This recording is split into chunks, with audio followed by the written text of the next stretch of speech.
Zèbre zen de Clotilde Poivillier. Développer ses talents quand on est un adulte surdoué. Découvrir et exploiter le versant lumineux du haut potentiel intellectuel. Pourquoi faire simple quand on peut faire compliqué? Telle pourrait être la devise des adultes surdoués.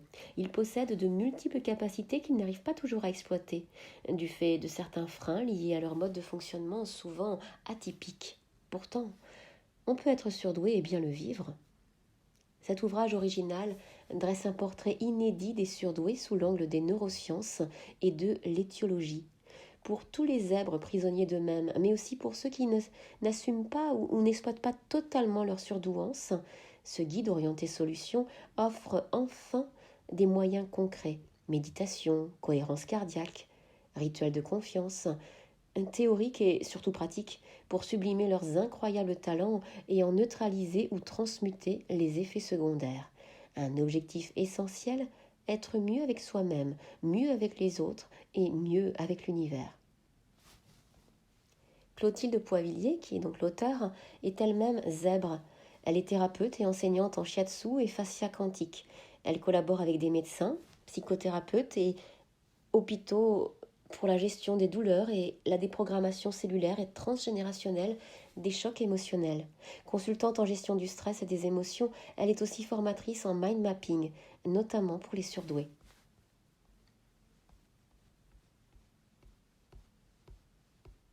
Préface. Comprendre la précocité intellectuelle est une étape indispensable pour vivre avec. C'est sans doute l'adage de Clotilde Poivillier et en tout cas l'objectif qu'elle s'est donné en rédigeant cet ouvrage, qui est une vraie réussite. À l'évidence, l'auteur est concerné et surtout très à jour sur le haut potentiel intellectuel. Il est vrai que son histoire personnelle et son parcours professionnel lui offrent une belle légitimité pour parler des gens différents en général et des surdoués en particulier. Il ne lui restait plus qu'à transformer l'essai.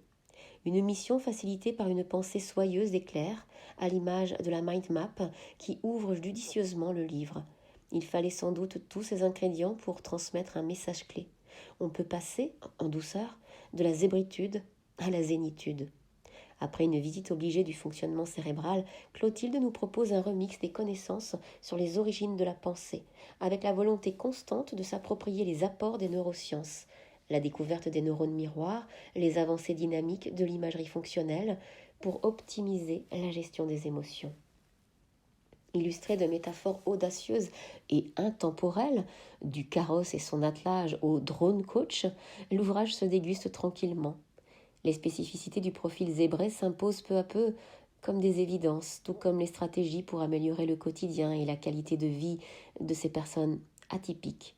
De la cohérence cardiaque à l'auto-shiatsu, en passant par la méditation, l'auteur propose un arsenal de trucs et astuces facilement reproductibles, dont la finalité est de nous réconcilier avec nos émotions et notre mental envahissant, et de faciliter nos relations. Avec une ultime idée, assez audacieuse, quand plus rien ne va, il faut savoir changer de paradigme, s'engager dans ce que d'autres ont appelé disruption, au sens de créer la rupture, briser les frontières étouffantes que certains surdoués ont eux-mêmes créées, positiver et accepter, enfin, sa différence, voire aller jusqu'à imaginer que même l'univers complote en notre faveur. Pour tous ceux qui ont l'impression que leur esprit et leurs compétences sont depuis trop longtemps en jachère, ce livre original et subtil est un message d'espoir.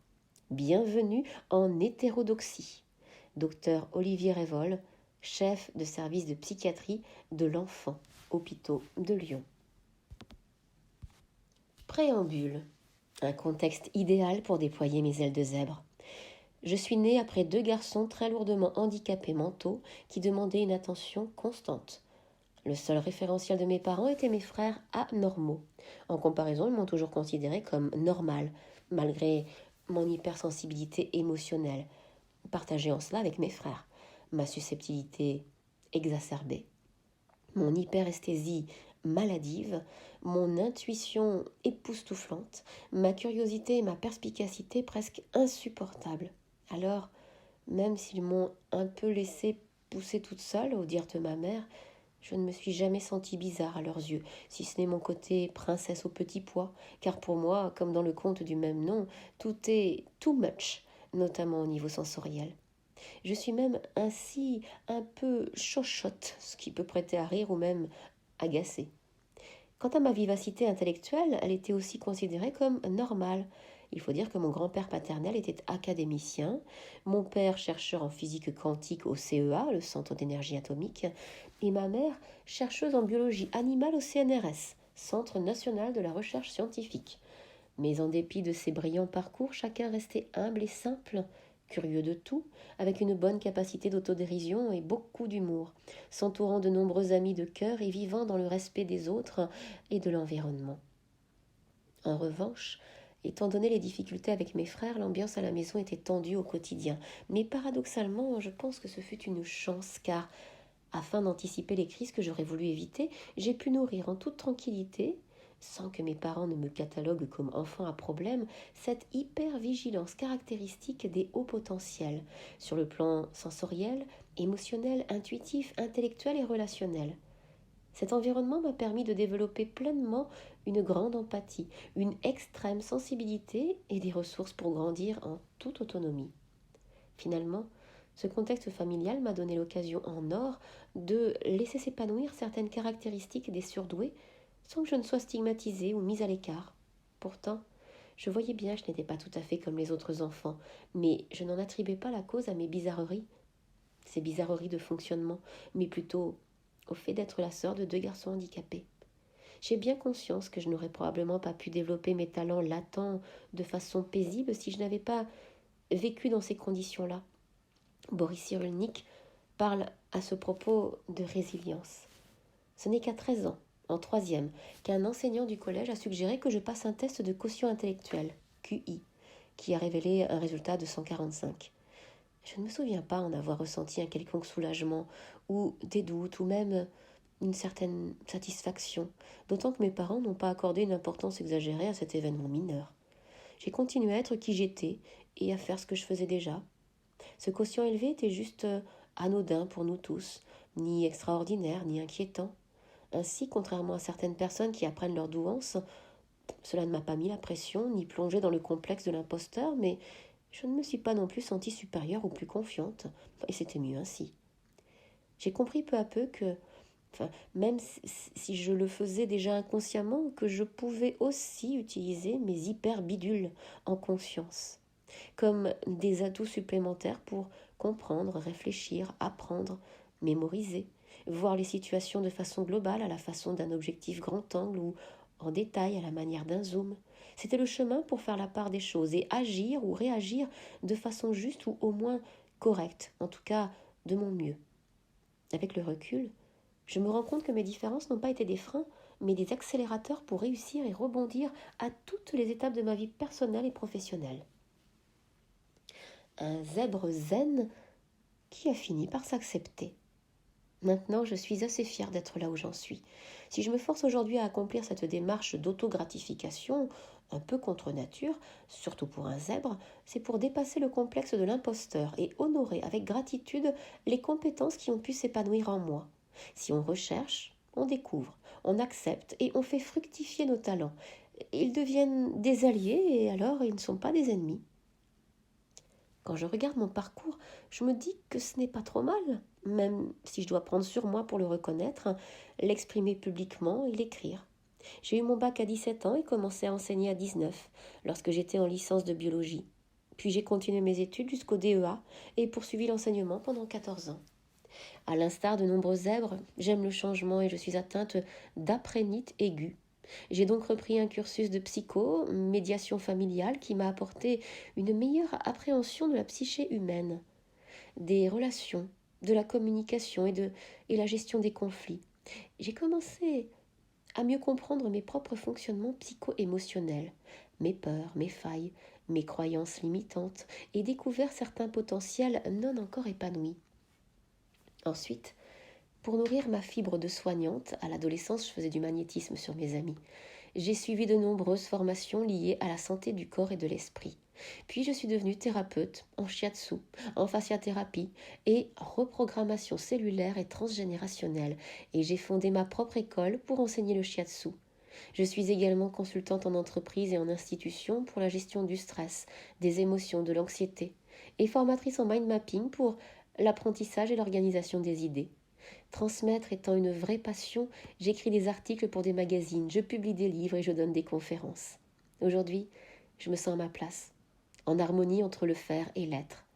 Je fais ce que j'aime du mieux que je peux, en prenant autant soin de moi que des autres, en restant dans la bienveillance, l'empathie, la générosité et les encouragements. Je continue à travailler sur moi-même et j'essaie de nourrir mon être pour fonctionner de façon équilibrée entre le cœur et la raison. Introduction. Honorer et développer ses talents latents. Comme le terme l'indique, haut potentiel, HP, signifie que le HP a du potentiel, et même un sacré potentiel, mais cela ne veut pas dire pour autant qu'il en a conscience, ni qu'il l'accepte, ni même qu'il le développe et l'utilise au mieux. Parfois, ces talents ne sont pas exploités et peuvent même constituer un obstacle à l'épanouissement personnel, relationnel, affectif et professionnel. En effet, les surdoués possèdent de multiples potentiels qu'ils n'arrivent pas toujours à déployer, du fait de certains freins liés à leur mode de fonctionnement souvent atypique. Jusqu'à présent, on connaît davantage le versant sombre de la douance, car la plupart des ouvrages dédiés au haut potentiel sont écrits par des thérapeutes qui reçoivent en cabinet ceux en souffrance, au même titre que les non HP. Et la majorité des articles ou reportages sur ce sujet présentent surtout des surdoués qui témoignent de leurs difficultés. Il est alors important de mettre l'accent sur le versant lumineux de cette particularité qu'est la douance, qui en réalité peut être un atout fabuleux. C'est en partant de ma propre expérience de zèbre, de mes échanges avec de nombreux autres zèbres que j'ai décidé, sur les conseils de ceux qui sont épanouis et à la demande de ceux qui souffrent, qui n'ont pas encore réussi à accepter et à exploiter leur statut de surdoué, d'écrire ce livre. Le but de cet ouvrage, c'est d'inviter les surdoués à bien vivre leur douance, d'une part en leur expliquant le fonctionnement de leur cerveau hors norme, apport des neurosciences, ainsi que leur mode relationnel, apport de l'étiologie. Et d'autre part, en leur proposant des solutions spécifiques et adaptées à leur façon d'être et de faire, différentes. C'est ainsi qu'ils apprendront à se débarrasser de leur propension au faux self et à la suradaptation, à retrouver ou à renforcer l'estime de soi et la confiance en soi, la stabilité émotionnelle, le calme mental, mais aussi à développer leur capacité à être en bonne relation avec les autres. Il s'agit de proposer aux zèbres prisonniers d'eux-mêmes et à ceux qui n'assument pas ou n'exploitent pas totalement leur douance des moyens concrets pour faire fructifier leurs multiples potentiels, en neutralisant ou transmutant les effets secondaires dans le but d'en tirer le meilleur. Cet ouvrage est orienté solution, avec des exercices et des techniques issus de disciplines qui ont fait leurs preuves. Neurosciences, éthologie, thérapie cognitivo-comportementale, la fameuse TTC, la médecine traditionnelle chinoise, MTC, le mind mapping, etc.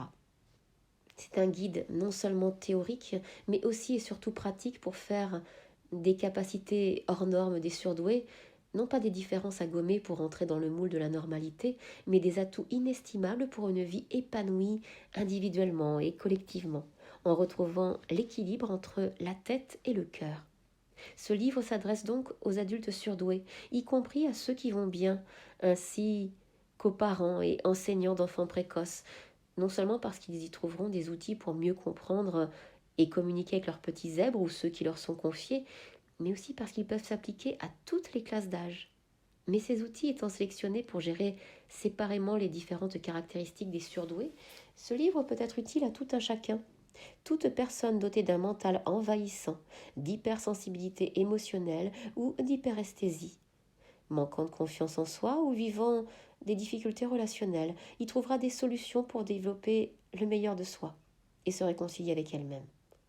Et maintenant, voici des pistes pour mieux comprendre comment fonctionne un surdoué de l'intérieur et la façon dont il peut tirer parti de ses compétences différentes, hors normes, extraordinaires, dans le sens en dehors de l'ordinaire, afin de devenir un zèbre zen et fier de l'être. Première partie, drôle de zèbre. Surdoué, précoce, haut potentiel, surefficient, Zèbre, plusieurs termes qui s'adressent à ceux dont le fonctionnement cérébral est particulier. Le mode de pensée spécifique, la personnalité atypique, le QI supérieur à 130, ils sont généralement dotés d'une hypersensibilité émotionnelle et sensorielle. Différents du reste de la population, ils ont parfois des difficultés à s'intégrer ou à être intégrés parmi les autres. Considérés comme hors normes, un peu bizarres, plus ou moins sauvages, on dit parfois que ce sont de drôles de zèbres. Jeanne Sofaquin, auteur de Trop intelligent pour être heureux, l'adulte surdoué, a d'ailleurs proposé de les surnommer zèbres. Elle explique son choix en disant que le zèbre est le seul animal que l'homme ne peut apprivoiser. Il a besoin des autres pour vivre, mais se distingue nettement d'eux en utilisant ses rayures pour se dissimuler. Il est à la fois différent, tout en étant pareil. Mais en réalité, qui est-il, ce drôle de zèbre? Chapitre 1. Zèbre ou pas zèbre? Ne pas confondre. Les surdoués sont à la mode alors qu'ils ne représentent qu'environ 3% de la population, soit tout de même 2 millions en France. Des livres, des articles, des émissions, des blogs, des sites décrivent leurs spécificités de long en large. Cependant, en posséder quelques-unes ne signifie pas obligatoirement qu'on en est un.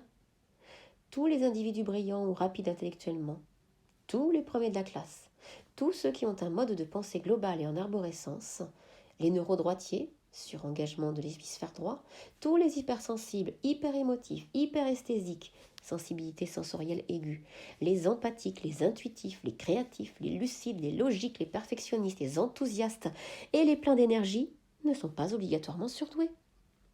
Tous ceux qui ont une personnalité atypique, des difficultés relationnelles, doutent d'eux-mêmes, se suradaptent, s'isolent, sont hors normes, anxieux, stressés, procrastinent, s'ennuient, n'en sont pas forcément non plus. Il arrive pourtant parfois que l'on dise à des parents que leur enfant est probablement précoce, sous prétexte qu'il est créatif, rebelle à l'autorité, hyper émotif et hyperactif. C'est moins fréquent chez les adultes, mais malgré tout, de plus en plus de personnes supposent qu'elles sont surdouées parce qu'elles fonctionnent surtout avec leur hémisphère droit ou sont hypersensibles et empathiques. La réalité de la douance n'est pas subjective, elle est objective car anatomique et physiologique. Depuis quelques années, les neurosciences ont démontré que les hauts potentiels ont un fonctionnement cérébral singulier qui explique une grande partie de leurs caractéristiques au niveau cognitif, émotionnel et sensitif, validant ainsi le mode de fonctionnement psycho-émotionnel particulier que les psys avaient constaté depuis longtemps. Il est donc maintenant prouvé qu'ils ont une forme d'intelligence qualitativement et quantitativement différente et une organisation spécifique de leur personnalité. Pour plus de simplicité dans ce livre, j'emploierai généralement le terme surdoué dans le texte et zèbre pour les titres. Chapitre 2. Le zèbre de tête, un cerveau sur pattes. Les surdoués pensent tout le temps, vite et souvent. Souvent trop. Aucune trêve, aucun repos. La pensée analogique. La connectivité des neurones à l'apogée. Comme tout le monde, les surdoués peuvent voir des relations de cause à effet, qu'on appelle pensée séquentielle, et rebondir sur d'autres concepts. C'est la pensée en arborescence, qui n'est pas uniquement l'apanage des surdoués. Cependant, chez eux, le résultat est bien plus riche, car, du fait de leur particularité cérébrale évoquée au chapitre 5, tout va plus vite dans leur cerveau, et les deux processus mentaux se font toujours de façon simultanée et non alternative. En faisant systématiquement des allers-retours ultra rapides au sein de l'arborescence, grâce à leur forte connectivité neuronale, ils sont aussi capables de faire des associations d'idées immédiates en sautant d'un point à un autre, les reliant par similitude ou opposition. Ce mode de réflexion correspond à la pensée analogique. Mais cela va plus loin. Puisque leur cerveau est programmé pour la recherche de nouveautés, il leur arrive souvent, intentionnellement ou non, d'aller visiter mentalement d'autres espaces de pensée qui n'ont rien à voir avec le contexte actuel, pour y trouver des points communs leur permettant de rajouter des éléments d'analyse. Ils vont de la même façon scanner très vite les événements du passé afin d'y trouver des analogies avec l'état présent, pouvant leur apporter des pistes de réflexion supplémentaires. Possédant une bonne mémoire événementielle et la faculté d'aller rechercher, telles les pièces d'un puzzle, tous les détails importants d'une situation, ils peuvent en faire émerger certains, les sortant de leur contexte initial, pour les recycler en remplacement des pièces manquantes du nouveau puzzle. Et cela va encore plus loin. La pensée systémique, une vue d'ensemble dans les détails. Les surdoués, utilisant leurs deux hémisphères cérébraux en mode « et », perçoivent et photographient chaque situation avec deux types d'objectifs pour saisir le premier plan et l'arrière-plan simultanément. Le premier est un grand angle pour l'analyse panoramique, dans le contexte global et même, pourquoi pas, en dehors du cadre de référence. On ne sait jamais, au cas où. C'est approximatif, mais ça a l'avantage de tout voir en un clin d'œil. Le second est un zoom pour percevoir et étudier tous les détails, même ceux qui ne semblent pas pertinents a priori, notamment ceux qui sont hors champ. Le traitement est plus long, mais plus précis. Cette capacité d'analyse globale détail leur permet de considérer et d'appréhender la situation ou le problème dans son ensemble et leur confère un atout supplémentaire, c'est la pensée systémique. Et ce n'est pas fini. L'hyperstimulation mentale, un atout pour celui qui sait y faire face.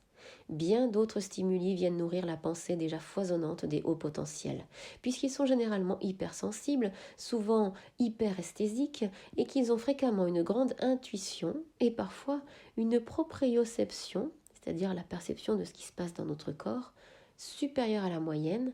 Ils captent une multitude de signaux issus de leur environnement externe et interne, de façon concrète ou subtile. Normalement, ce qui, à l'instant T, semble a priori inutile ou non pertinent pour le corps-esprit, sont filtrés grâce au processus d'inhibition latente présenté dans le chapitre 5, afin que l'individu puisse se concentrer avec le moins possible de parasites sur ce qui est important.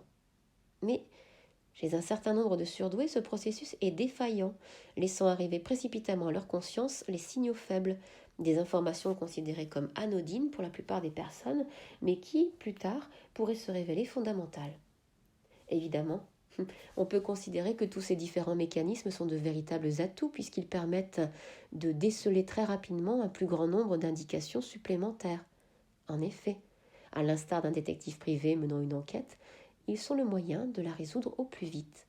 Cependant, le nombre d'informations à traiter étant considérable, la quantité de connexions neuronales est fortement augmentée, encombrant encore davantage la pensée. À chaque nouvel indice, le nombre de composantes de l'arborescence augmente. De nouvelles solutions apparaissent, mais aussi de nouveaux problèmes. Elle doit donc se modifier en permanence pour adapter la toute dernière architecture aux nouvelles données. En le comparant avec le mode de fonctionnement cérébral normal, le mode de pensée et de traitement des données hors normes des surdoués va affiner la précision, la justesse et la rapidité du résultat émergent de la combinaison d'un nombre infiniment supérieur de paramètres. Bien qu'épuisant, cela pourrait l'être encore davantage si le cerveau des hauts potentiels n'était pas organisé pour leur permettre de l'utiliser facilement. Selon l'Agence européenne pour la santé et la sécurité au travail, le stress survient lorsqu'il existe un déséquilibre entre la perception qu'une personne a des contraintes que lui impose son environnement et la perception qu'elle a de ses propres ressources pour y faire face. Et pourtant, certains hauts potentiels n'arrivent pas à gérer le flot incessant de pensées qui traversent leur esprit à tout instant, jour et nuit. Il peut s'agir d'un manque de collaboration entre l'intelligence émotionnelle et l'intelligence intellectuelle, diminuant les capacités cognitives en cas de surcharge émotionnelle. Mais il est possible également que ce soit juste une difficulté à faire le vide mental, ce qui est probablement plus difficile que pour le reste de la population, vu la quantité d'informations supplémentaires qui arrivent au niveau du cerveau. Le mental, il est mis à rude épreuve. La procrastination des surdoués, c'est la faute à leur cerveau. À plus ou moins forte dose, nous procrastinons tous, remettant au lendemain, à plus tard ou à jamais ce que nous pourrions faire aujourd'hui.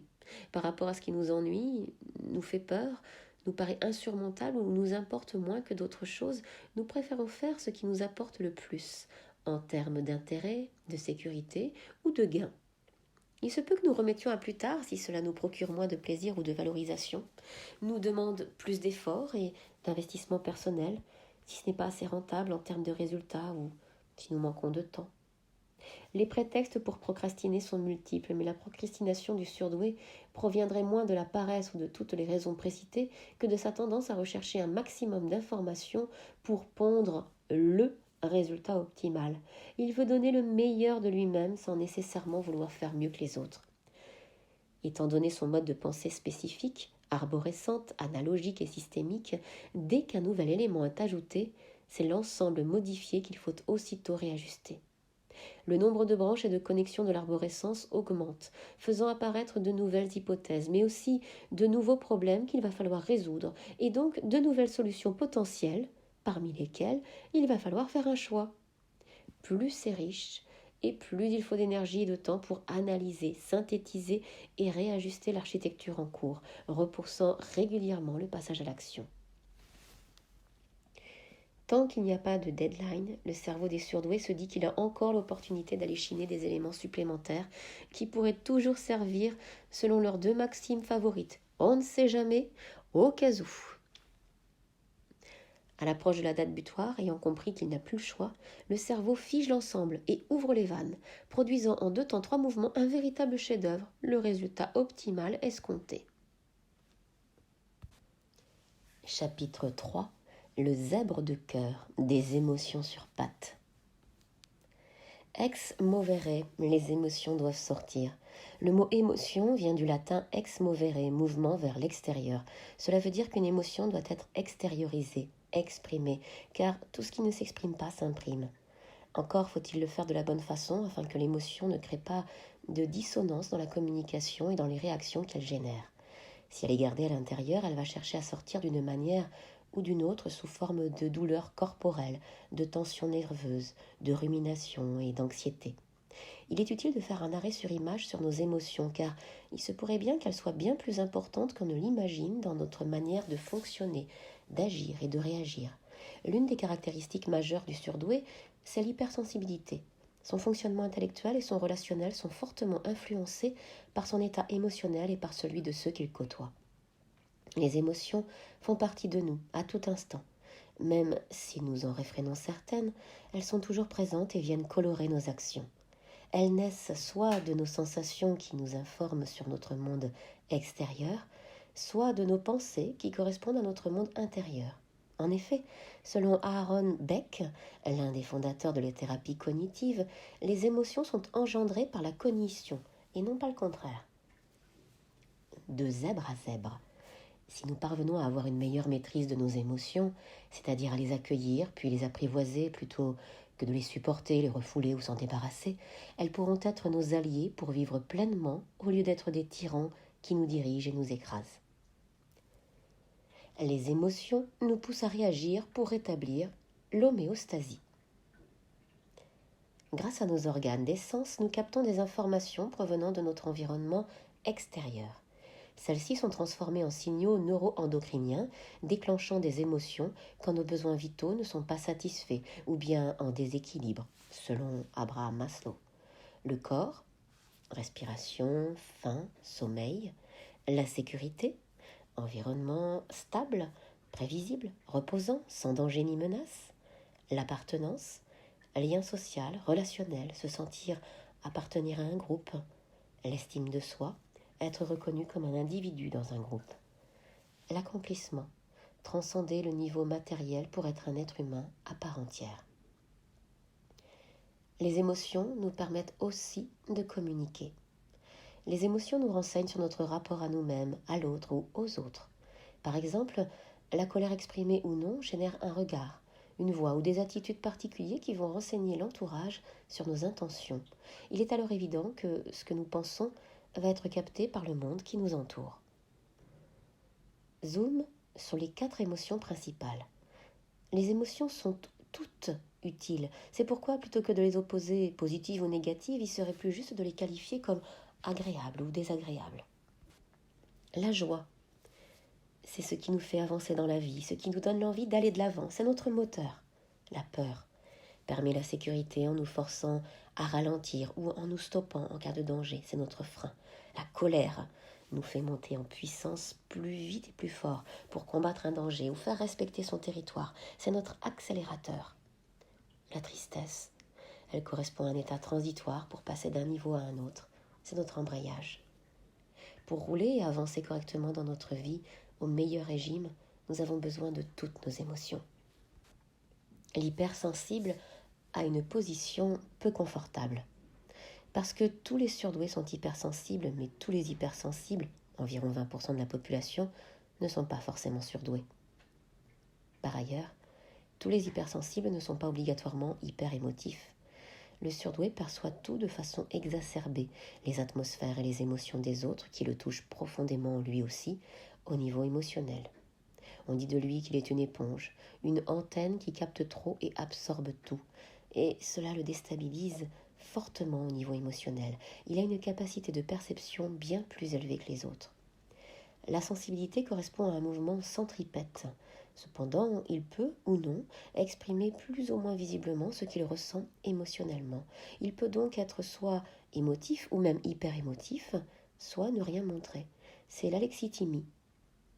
Selon Christophe André, ce n'est pas de l'insensibilité, mais une sorte de handicap pour mettre des mots sur ce qu'on éprouve et pour avoir des comportements adaptés à ce que l'on vit intérieurement sur le plan émotionnel.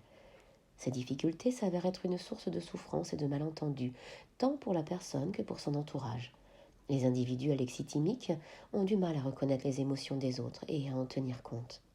Sans aller jusque-là, certaines personnes ne savent tout simplement pas exprimer ou gérer leurs émotions et celles des autres, parce qu'on ne leur a jamais appris à le faire. Émotion quand vous nous trahissez. Il existe des gens qui, bien que très sensibles, ne laissent rien paraître, par pudeur ou par peur d'être incompris, raillés ou même rejetés. Ce sont les sensibles non émotifs. Il se peut d'ailleurs qu'ils aient mis en place un mode de défense si puissant qu'ils n'en ont même pas conscience, justement pour se protéger inconsciemment d'un éventuel raz-de-marée émotionnel qu'ils ne pourraient pas gérer. De l'extérieur, on peut imaginer, à tort, qu'ils ne ressentent rien, alors qu'à l'intérieur d'eux-mêmes, c'est la tempête, mais tout est verrouillé. En revanche, on connaît bien les hyperémotifs dont les émotions s'expriment visiblement à travers des réactions corporelles et des comportements spécifiques. Ils sont bouleversés émotionnellement, et c'est visible. Ils rougissent, blanchissent, transpirent, pleurent, crient, rient, s'agitent, se figent, agressent verbalement ou physiquement, ou se taisent subitement, se défilent, se détournent, boudent, perdent leurs moyens. Ce sont les sensibles émotifs. L'émotivité correspond à un mouvement centrifuge.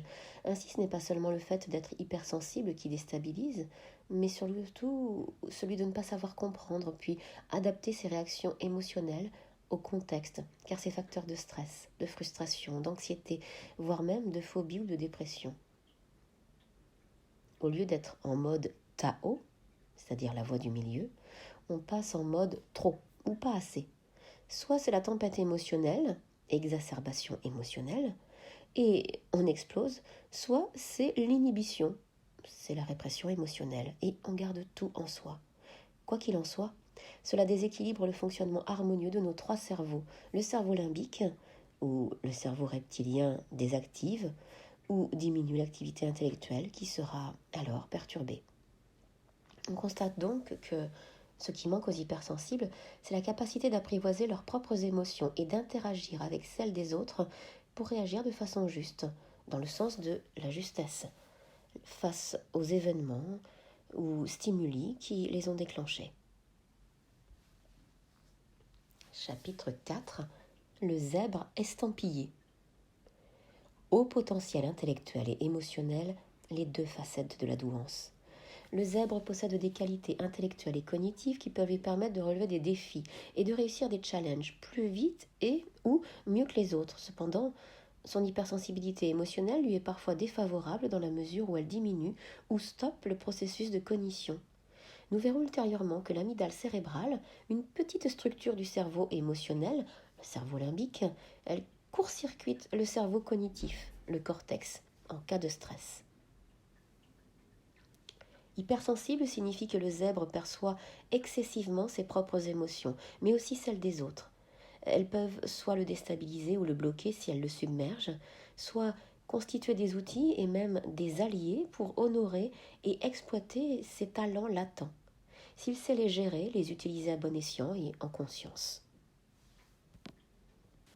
Le terme potentiel correspond à une probabilité sans certitude absolue. Il ressort de la définition que c'est conditionnel. Autrement dit, le haut potentiel intellectuel possède certes des capacités hors normes, c'est-à-dire différentes de la majorité des personnes, mais il ne sait pas ou ne peut pas toujours les exploiter au maximum. Potentiel, c'est un adjectif. Ça veut dire possible, probable. Potentiel, on trouve aussi le mot potentialité. Potentiel non masculin, charge, conditionnel, force, possibilité, possible, puissance, réserve, virtuelle. À quoi cela sert-il de détenir un haut potentiel intellectuel si on ne peut pas correctement le développer et l'utiliser pour son bien et pour celui de la communauté, de l'humanité ou même de la planète? À quoi ça sert-il d'avoir un haut potentiel intellectuel s'il devient un handicap, s'il apporte davantage de difficultés sur le plan personnel, relationnel et professionnel? Dans la littérature dédiée aux surdoués, on parle de potentiel ou de quotient intellectuel et également de potentiel ou de quotient émotionnel. Mais ces concepts n'ont pas la même signification. Selon sa définition, le potentiel peut se muer en force ou en puissance dans certaines conditions, ou alors rester à l'état latent. Il est clair que, dans le monde des zèbres, certains ont la chance d'être épanouis et savent facilement transformer leur talent latent en force effective, alors que d'autres, ayant du mal à gérer leur mental et leurs émotions, ont beaucoup plus de mal à le faire. Il y a quelques décennies, on ne parlait pas d'adultes surdoués, mais seulement des enfants surdoués, qu'on appelait alors les enfants précoces, à qui l'on attribuait un QI. Ce quotient intellectuel correspond au rapport entre l'âge mental multiplié par 100 et l'âge réel. Il est par conséquent logique qu'un enfant soit considéré comme précoce lorsque son âge mental est nettement en avance sur son âge réel, notamment affectif. Mais cela ne peut être valable pour un adulte dont la croissance mentale est terminée. Il serait plus juste de parler de haut coefficient intellectuel ou de surefficience mentale. Est-ce que les véritables surdoués seraient des HQI qui auraient apprivoisé ou dompté leur hypersensibilité pour en faire une alliée, devenant alors aussi des HQE, haut quotient émotionnel? Contrairement au haut potentiel et intellectuel dont la définition a été établie, les particularités cérébrales mises en évidence par la science et le pourcentage d'individus avancés, environ 3% de la population, la notion de potentiel ou de quotient émotionnel n'est pas claire. Il n'existe pas dans le DSM-5 ni même dans aucune nosographie. Dans les années 1960-1970, Antonio Damasio, expert en neurosciences émotionnelles, avait mis en avant l'importance de notre cerveau émotionnel, correspondant au cerveau limbique, avec toutes les passerelles neuro-endocriniennes qui lui sont associées, dans la régulation de notre vie psychique. Il fit l'hypothèse de l'existence d'une intelligence émotionnelle sans laquelle notre intelligence cognitive ne pourrait pas nous guider dans l'existence. Selon lui, nous aurions donc deux cerveaux, l'un cognitif, l'autre émotionnel. Peu à peu, des tests de quotient émotionnel sont apparus. Pour mesurer, de façon plus subjective que les tests de QI, évidemment, notre capacité à réagir correctement dans notre vie affective, relationnelle et même professionnelle.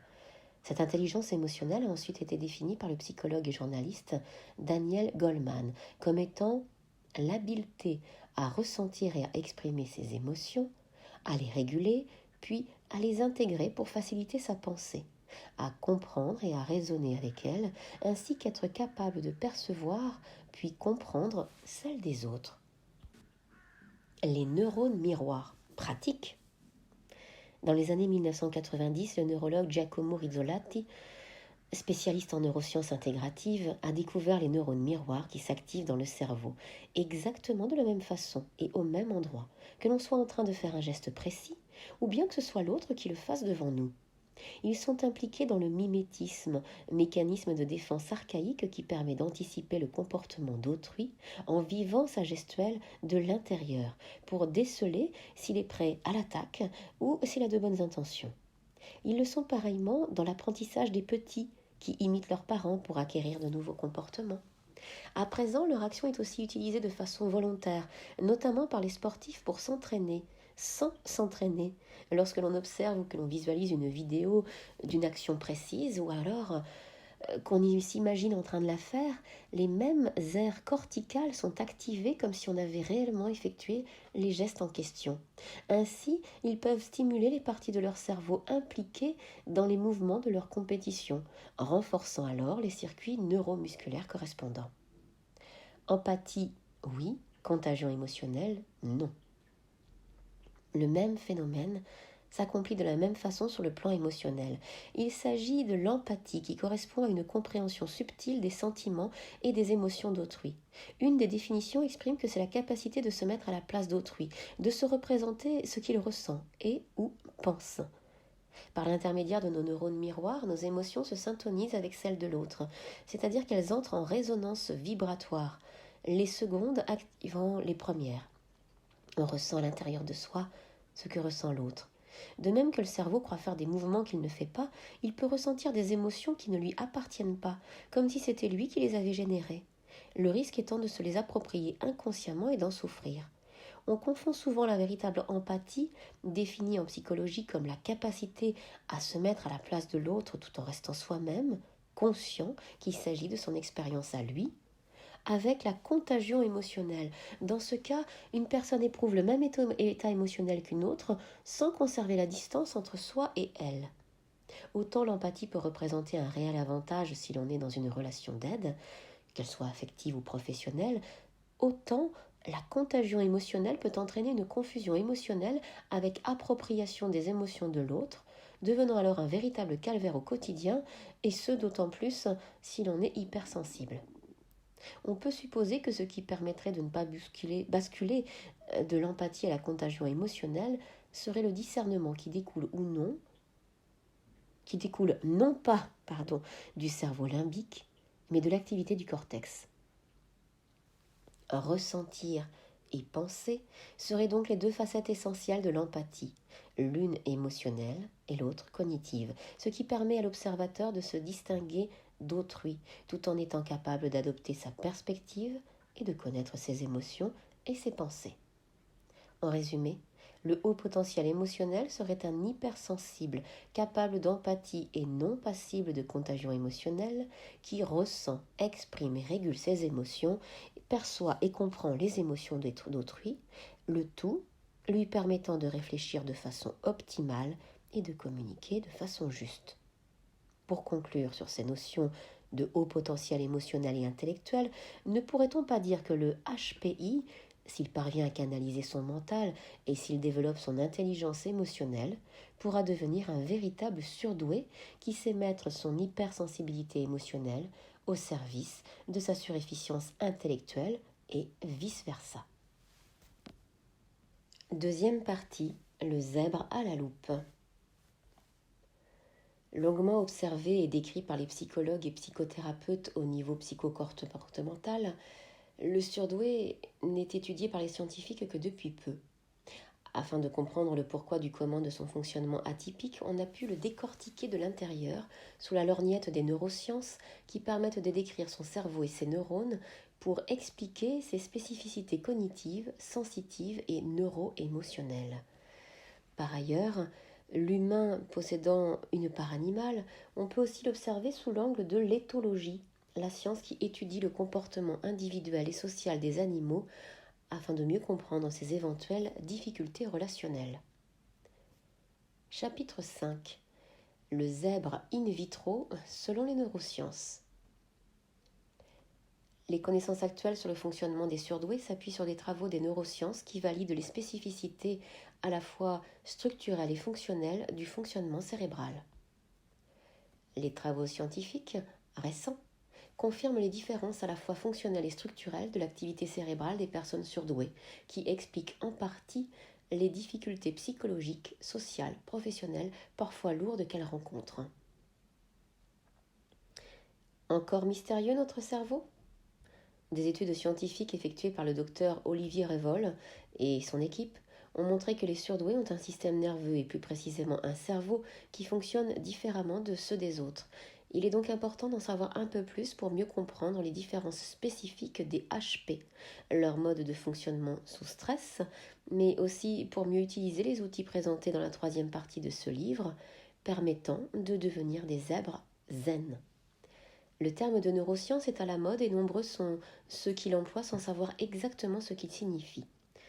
Depuis les années 2000, les neurosciences ont permis une vision plus globale de l'être humain.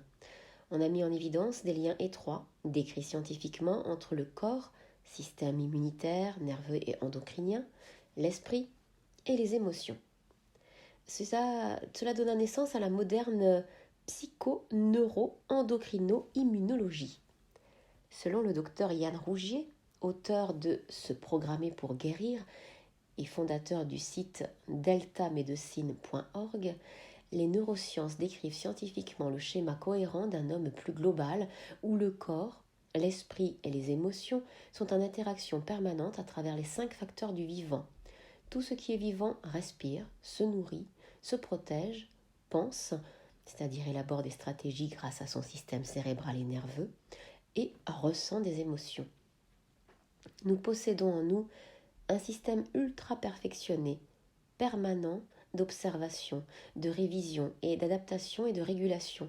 La grande connexion qui relaie tout et qui permet de maintenir l'homéostasie, c'est-à-dire la capacité que possède n'importe quel système vivant de rester en équilibre, quelles que soient les conditions externes ou internes.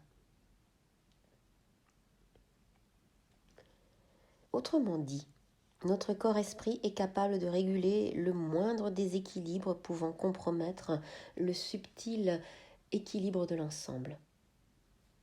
Un léger manque d'eau, un petit déficit en oxygène, une dérisoire tension musculaire, un seul repas un peu déséquilibré, une légère émotion ou même simplement une pensée déclenche une infinité de réactions biochimiques dans tous les systèmes du corps afin de trouver et d'appliquer la solution parfaite pour maintenir l'équilibre.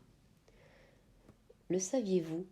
Il y a plus de 5000 ans, la médecine traditionnelle chinoise, MTC, avait déjà découvert que les causes des maladies et les difficultés relationnelles étaient dans la majorité des cas, 80%, en lien avec des émotions et des pensées mal gérées, qui auraient déclenché un déséquilibre énergétique entre le corps et l'esprit. Par conséquent, si régulièrement nous ne parvenons pas à canaliser notre mental et à gérer nos émotions, il y aura inévitablement des répercussions au niveau corporel et même au niveau relationnel. Mais heureusement, la puissance de notre esprit et le travail sur notre corps peuvent aussi avoir un rôle significatif pour améliorer notre santé psychocorporelle et relationnelle. Tous les exercices proposés par la suite visent à recouvrer l'équilibre corps-esprit pour mieux vivre sa douance. Notre système nerveux, un génie de la communication. Le système nerveux humain est responsable de l'envoi, de la réception et du traitement des influx nerveux. Il contrôle, ordonne, coordonne et commande l'ensemble des systèmes de l'organisme, mais également la réception des messages liés à la sensation, à la cognition et au psychisme. Cependant, des études ont montré que nous n'utilisons qu'une infime partie de notre potentiel. En effet, notre cerveau traite beaucoup plus d'infos que ce que nous percevons, 400 milliards de bits d'informations par seconde, alors que nous n'avons conscience que des 2000 qui sont liés aux fonctions corporelles, à l'environnement et au temps. Cela signifie qu'en principe, notre cerveau sait trier les informations qu'il juge inutiles, envahissantes ou inopportunes avant même qu'elles n'arrivent au niveau de notre conscient. 3 cerveaux en un. Le cerveau est le lieu de la réception, du traitement et de l'envoi des informations. La moelle épinière permet de relayer les signaux envoyés par le cerveau aux structures périphériques de l'organisme, muscles, organes, glandes et réciproquement. Le cerveau est divisé en 3 parties. Un cerveau instinctif, siège de la survie, un cerveau affectif, siège des émotions, et un cerveau cognitif, siège de l'intelligence. Le cerveau reptilien, le plus archaïque, gère la survie. Il contrôle l'équilibre, le système, lutte ou fuite, et les fonctions automatiques comme la respiration, la circulation sanguine, la digestion, la reproduction. Il est lié au corps.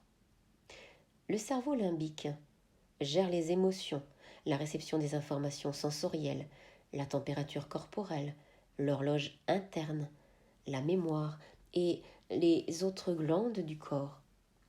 Celui-ci, c'est celui-ci qui a le plus grand impact sur l'hypersensibilité des surdoués. Il fait le lien entre le cortex et le reptilien. Alors justement, le cortex cérébral ou néocortex, le plus évolué, il est composé de 2 hémisphères qui auraient chacun des préférences de fonctionnement et qui sont reliés par un réseau de fibres nerveuses, le corps calleux, permettant les échanges subtils entre eux. Il est lié au mental et constitue le siège de l'intelligence, de la concentration, de l'interprétation, de la planification, de la prise de décision et du langage. 2 hémisphères distincts mais complémentaires. L'hémisphère droit est en lien avec les sentiments, l'intuition, l'attention, la réceptivité, la créativité et l'esprit de synthèse, alors que l'hémisphère gauche s'octroie la raison, l'analyse, la logique, l'expression, la parole et le sens du détail. Cependant, du fait de la découverte de cerveaux autopsiés ayant montré que ceux-ci avaient parfaitement fonctionné avec un seul hémisphère ou privés de certaines aires cérébrales, il existe une polémique que l'on retrouve dans plusieurs ouvrages et articles scientifiques ou non, avançant l'idée qu'il n'y aurait pas une telle dichotomie. La distinction entre les 2 hémisphères serait plus subtile qu'on ne l'avait pensé au début des recherches sur le cerveau. Il y aurait une division du travail, chaque côté y contribuant de façon complémentaire et non pas exclusive, grâce aux échanges d'informations de l'un à l'autre par les fibres nerveuses qui les relient. Par exemple, le cerveau droit évaluerait sur le plan émotionnel l'information factuelle donnée par le cerveau gauche, une étroite collaboration pour un résultat optimal. Toutefois, l'expérience de Jill Bolte Taylor, une neuroscientifique renommée qui a eu un AVC au niveau de son hémisphère gauche, laissant tout le loisir à son hémisphère droit d'agir en soliste, a confirmé une grande partie des préférences hémisphériques. Peu à peu, son cerveau rationnel n'arrive plus à assurer ses fonctions. Analyse, réflexion, discernement, langage, sentiment du moi. Elle ne sait plus qui elle est ni ce qu'elle fait. Son cerveau droit, non contrôlé par le gauche, s'exprime pleinement. Elle ressent, poussée à l'extrême, sensibilité, intuition, sens esthétique, capacité de synthèse et même un sentiment d'amour inconditionnel et de connexion avec le monde, lui offrant une joie incommensurable. Qui, de mieux qu'elle, pouvait enfin trancher à propos de cette polémique en racontant, après de nombreuses années pour se remettre complètement, son histoire édifiante dans son livre Voyage au-delà de mon cerveau, et dans une conférence TED disponible sur YouTube, avec son œil de scientifique à la fois de victime et d'observatrice. Tout cela a permis de prouver de l'intérieur l'asymétrie cérébrale et les spécificités respectives de chacun des 2 hémisphères, mais aussi l'extraordinaire plasticité du cerveau. Voici une représentation des asymétries cérébrales. L'hémisphère gauche, intelligence, analytique, raisonnement déductif, cause à effet, mode zoom, détail, vue locale, séquentiel, analyse, méthode, concentration, hiérarchie, pensée linéaire, routine, cohérence, concret, raison, temps, besoin de planifier, anxiété. Dans l'hémisphère gauche, on a aussi le penseur, la logique, le rationnel, le monotâche, le réfléchi, le discipliné, l'organisé, le méthodique, le prévisible, l'impulsif, non, le prévisible, le pragmatique, l'orthodoxe, le conservateur, le raisonnable, le pragmatique, encore, l'objectif, l'introverti, l'individualiste, le sceptique et le visuel. Maintenant, dans l'hémisphère droit, on a, par comparaison, l'artiste, l'intuitif, le créatif, le multitâche, le spontané, le débridé, l'insouciant, le brouillon, l'impulsif, l'idéaliste, l'hétérodoxe, le novateur, le passionné, le sensible, le subjectif, l'extraverti, le sociable, le confiant, l'auditif, le rêveur, le fluide. Et on va retrouver dans l'hémisphère droit l'intelligence empirique, le raisonnement inductif, les associations d'idées, le mode grand angle, le contexte, la vue globale, le côté holistique, la synthèse, l'imagination, l'attention, l'arborescence, la pensée analogique, la nouveauté, le chaos, l'abstrait, les pulsions, les émotions, l'espace, le besoin d'imprévu, la joie. Des nerfs pour transmettre l'information. Constitué de nerfs, le système nerveux périphérique constitue l'interface entre le cerveau et le reste du corps. Mouvements et sensations, les nerfs moteurs reliés aux muscles nous permettent de bouger et les nerfs sensitifs reliés aux organes des sens de ressentir. C'est le système nerveux somatique. Un accélérateur et un frein, le système nerveux végétatif. Il régule les fonctions automatiques du corps, comme la digestion, la respiration, la circulation. C'est lui qui régit aussi le stress. Il possède un accélérateur, le sympathique, qui nous fait passer à l'action avec l'adrénaline et le cortisol, et un frein, le parasympathique, qui nous fait ralentir et passer au repos. Le stress, ennemi ou allié? Quand tout va bien, nous pouvons parfaitement réfléchir ou adapter notre comportement en tenant compte de nos émotions et de nos expériences passées.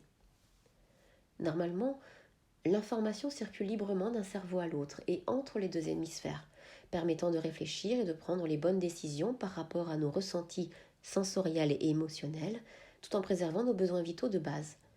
Nous savons ajuster notre comportement en faisant la part des choses entre les expériences que nous avons déjà vécues et enregistrées et la situation actuelle. En revanche, si nous sommes stressés, il arrive que nous ne puissions plus réfléchir, que nous soyons noyés par nos émotions ou coupés d'elles, et que nous passions en pilotage automatique. Mais il y a stress et stress. Le stress normal, indispensable à la survie. Confronté à un stress physique ou psychologique aigu, tel que danger, pression ou challenge, le cerveau déclenche tout un processus de réaction complexe qui prépare l'organisme à combattre la menace ou à la fuir. En principe, ce type de stress est un mécanisme normal de défense. Il est essentiel à la survie dans les situations dangereuses et il est utile pour relever les défis. Mais le système lutte ou fuite n'est pas approprié aux différents stress de la vie quotidienne. Tensions relationnelles, pression familiale, sociale ou professionnelle. Le stress nocif, risque de burn-out. Ce stress puise dans les réserves d'énergie vitale, compromettant la survie du corps à plus ou moins long terme. Les problèmes surviennent quand ce stress se prolonge, il devient pathologique. Lors d'un stress émotionnel, le cortex est déconnecté, nous ne pouvons plus réfléchir correctement et nous organiser. Nous perdons nos moyens intellectuels et en général, nous ne sommes plus connectés à nos besoins de base. S'il se prolonge ou se répète, les facultés cognitives de concentration, de mémoire, etc. risquent de diminuer peu à peu. Lors d'un stress mental, cogitation intense, anxiété ou rumination, nous ne sommes plus capables de nous connecter à nos émotions. De plus, la connexion entre les deux hémisphères étant rompue, ils ne sont plus à même de collaborer. Nous ne pouvons plus réfléchir conjointement ou de façon séquentielle et de façon globale. C'est l'un ou l'autre.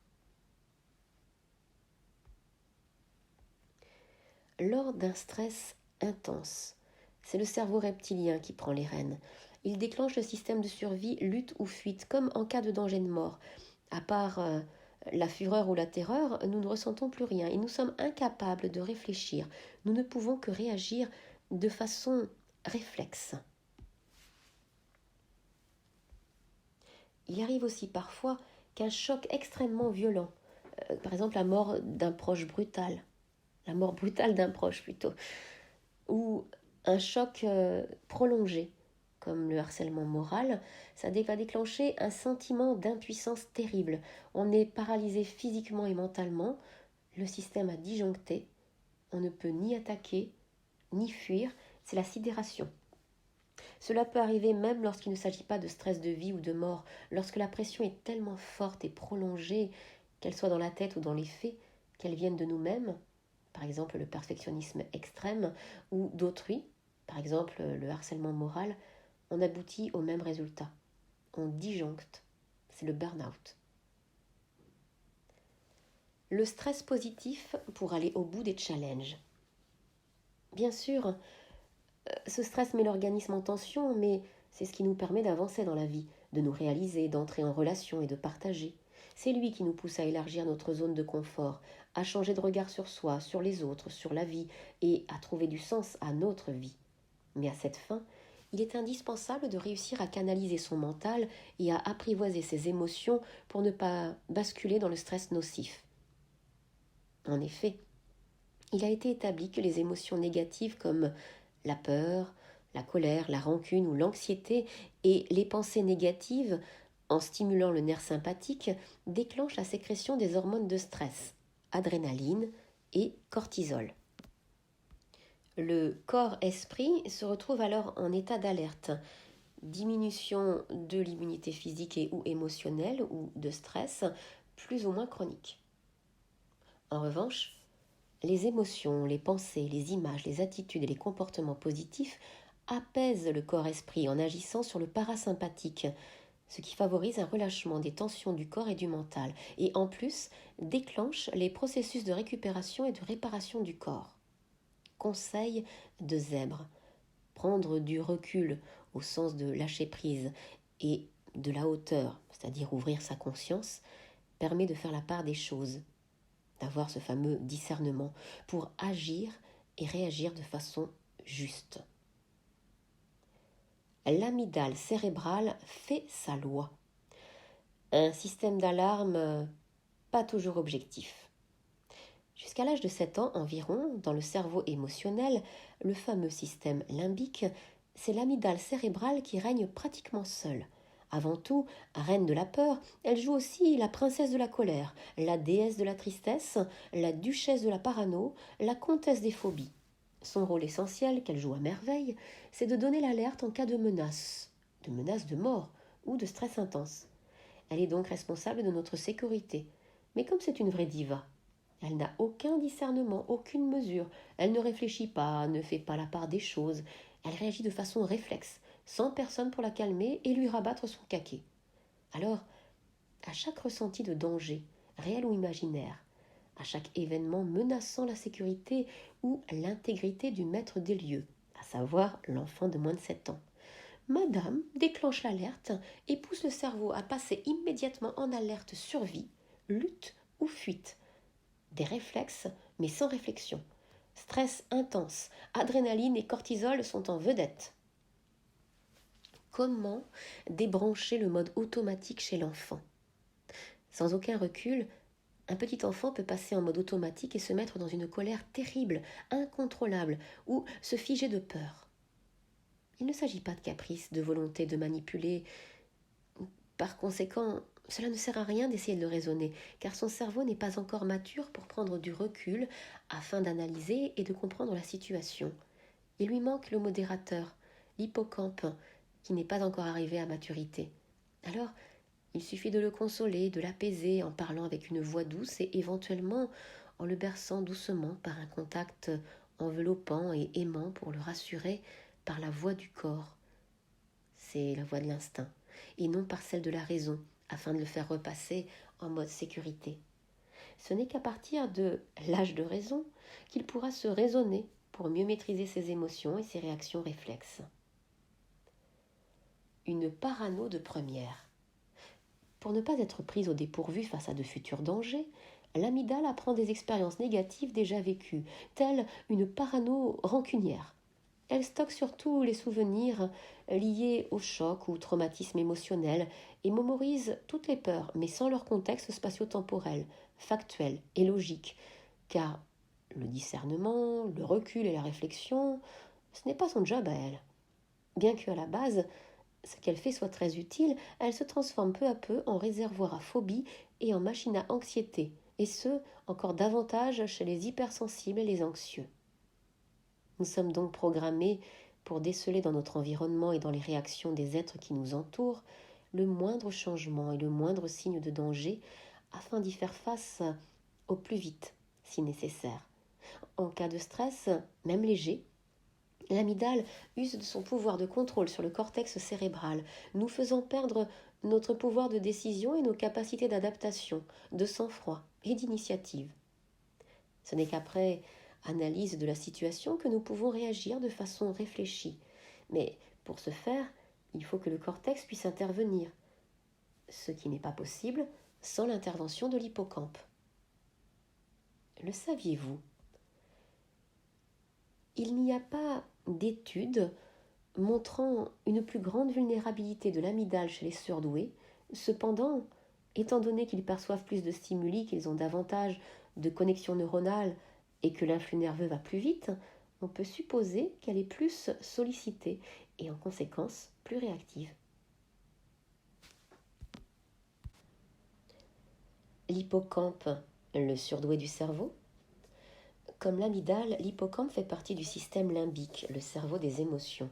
On lui attribue surtout un rôle dans la mémoire épisodique, l'apprentissage, le contrôle émotionnel et le sens de l'orientation. Mais il a encore bien d'autres talents. Avez-vous remarqué que lorsque vous vous remémorez un événement qui vous a fortement marqué, vous vous souvenez de l'émotion ressentie, mais aussi toujours du moment et de l'endroit où il a eu lieu, si vous y étiez, ou bien du moment et de l'endroit où vous étiez lorsque vous l'avez appris. C'est systématiquement le cas concernant l'annonce de la tragédie du 11 septembre 2001. Il vous suffit d'en faire l'expérience maintenant pour vous en rendre compte. Tout cela s'est mis en place en grande partie grâce à l'hippocampe et à ses fabuleuses facultés. Un concepteur de souvenirs très organisé.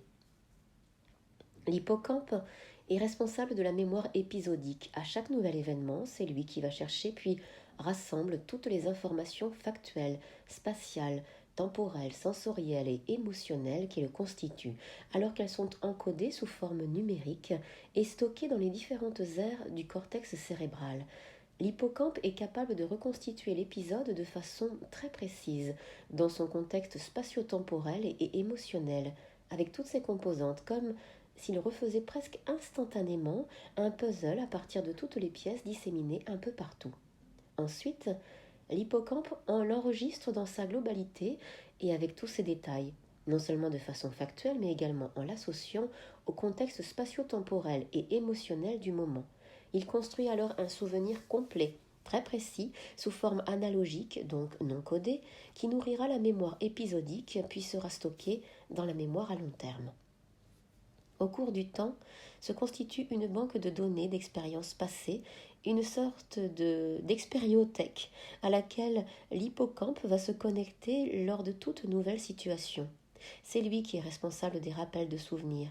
Il va scanner cette événementhèque à toute vitesse afin de trouver les événements qui se rapprochent le plus de la situation actuelle et pour lesquels une solution avait été trouvée sur le moment ou a posteriori. L'hippocampe va alors nous permettre de réagir de la façon la plus appropriée possible en fonction du résultat passé, du contexte actuel et de la finalité future. Il orchestre la réponse la plus juste en cas de récidive, et ce parfois grâce à un seul petit détail qui, selon le principe de l'hologramme, a permis de reconstituer un scénario gagnant du passé servant de référence à la situation actuelle. Le saviez-vous ? L'hippocampe élabore de façon quasi permanente de nouvelles stratégies en tenant compte de tous les paramètres en jeu. Il se sert de tout ce qu'il connaît déjà et l'utilise en faisant des liens non seulement dans le présent, mais aussi avec le passé et le futur. C'est ainsi qu'il participe à la construction de la réalité. Un modulateur émotionnel performant. Une autre des fonctions majeures de l'hippocampe est de calmer l'amygdale, qui, lors d'un stress, donne l'alerte et déclenche le processus de survie, activant la réaction lutte ou fuite et par conséquent le stress. Dans un contexte d'incertitude comme le surdoué, il utilise la mémoire épisodique et sa capacité à faire des liens. Dès qu'il a perçu qu'on était capable de gérer la situation, le cortex déconnecté par l'amygdale est réactivé, nous rendant notre capacité de réflexion pour analyser la situation afin de réagir autrement que de façon réflexe. Une fois le stress passé, il commande l'arrêt de la production des hormones du stress, l'adrénaline et le cortisol, nous permettant de recouvrer le calme. Il nous rend possible l'adaptation à toutes les situations, y compris aux événements inconnus. C'est donc l'hippocampe qui nous permet de gérer l'hypersensibilité émotionnelle liée à une amygdale trop active, en nous donnant l'opportunité de raisonner en cas de stress et d'activer notre discernement afin de prendre les bonnes décisions pour agir et réagir de façon adaptée. Le surefficient multipotentiel du cerveau.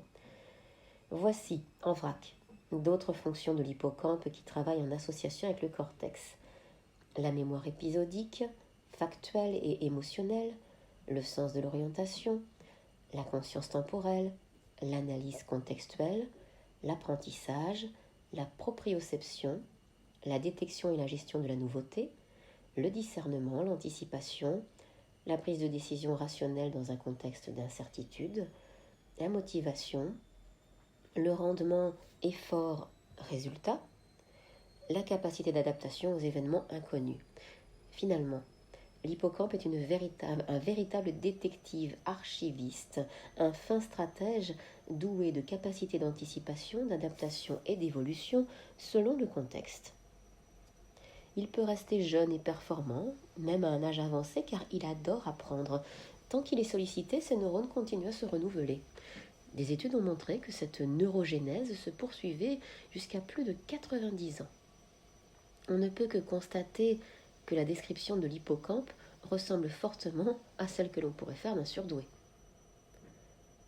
Le thalamus, un filtre pas toujours efficace. Une station relais qui déteste l'ennui. Le thalamus, situé au cœur anatomique du cerveau, joue le rôle de station relais. Il analyse, trie et exécute un premier traitement des signaux sensoriels, sauf ceux de l'odorat, qui arrivent en flot continu depuis les organes des sens, puis les transmet aux différentes aires cérébrales spécifiques du cortex cérébral. Il filtre les informations extérieures, et ce, d'autant plus que la tâche est exigeante pour qu'on ne soit pas déconcentré par les bruits, l'agitation, la lumière, etc. Mais si elle est trop facile ou devient monotone, il laisse passer davantage de stimuli et le moindre cliquetis peut nous agacer, notamment lorsqu'on est tranquille au repos. Il bloque les données inutiles, futiles, répétitives ou ordinaires, afin qu'elles n'arrivent pas à la conscience pour ne pas l'encombrer. Mais dès qu'il y en a une qui sort de l'ordinaire, qui se démarque des autres, il la remarque, lui prête attention, puis la laisse passer pour que nous en prenions conscience. Cela correspond à la faculté de survie de notre cerveau qui repère tout signe de changement au cas où il serait lié à un danger. C'est pourquoi la plupart des personnes ont du mal à sortir de leur zone de confort et préfèrent la routine. C'est pour cette raison que, endormis devant la télévision ou dans un brouhaha terrible, nous sommes réveillés en sursaut par une rupture du rythme ou de l'intensité sonore, ou au contraire, par un soudain silence. De même, contrairement à ce que l'on pense souvent, on peut être aussi concentré dans un open space que dans un bureau fermé, du moment qu'il n'y a pas de rupture ou de changement de rythme des perceptions. Le saviez-vous ? Les surdoués ont besoin d'activité cérébrale intense. Si elle n'est pas suffisamment active, leur thalamus, estimant qu'ils n'ont pas besoin d'être concentrés, filtre mal les stimuli sensoriels, ce qui pourrait expliquer leur hyperesthésie caractéristique.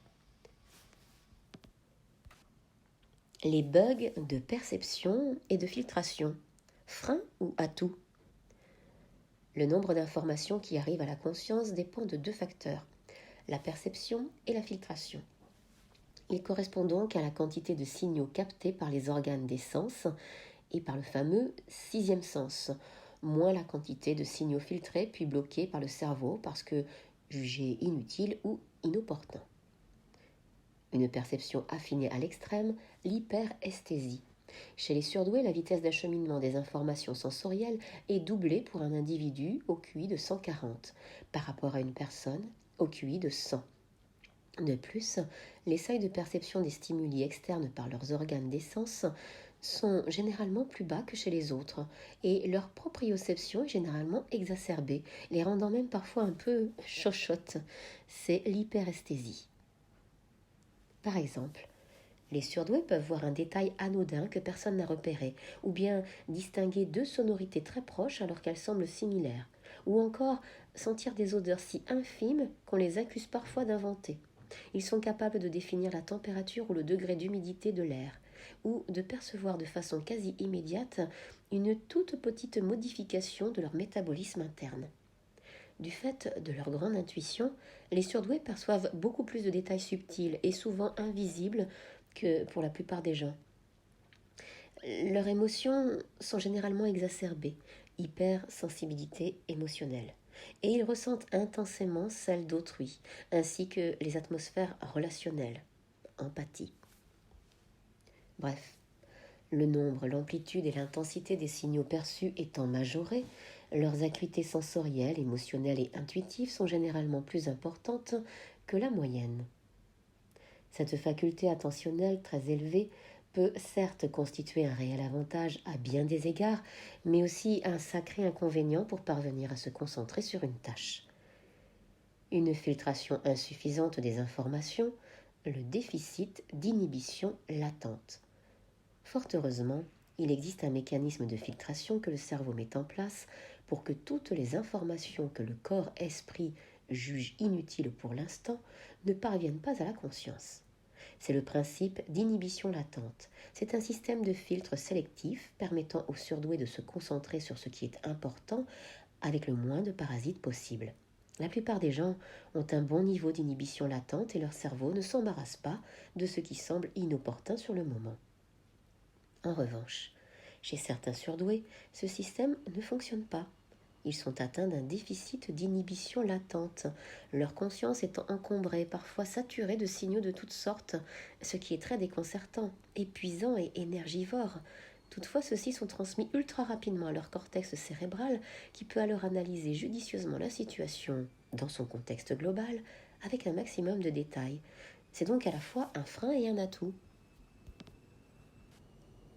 Leur cerveau fonctionne comme un ordinateur branché à un super réseau Internet avec des centaines de fenêtres ouvertes en même temps sur leur écran mental. Elles correspondent à toutes les informations qu'ils doivent traiter en même temps que la tâche en cours, notamment les bruits, les odeurs et tout ce qui se passe dans leur champ visuel. Mais ce ne sont pas juste de simples constatations sensorielles, car du fait de la pensée analogique incessante des surdoués, chacune d'entre elles débouche sur une explosion de questions inutiles parasitant leur cerveau qui doit rester concentré. Voyage dans la tête d'un surdoué.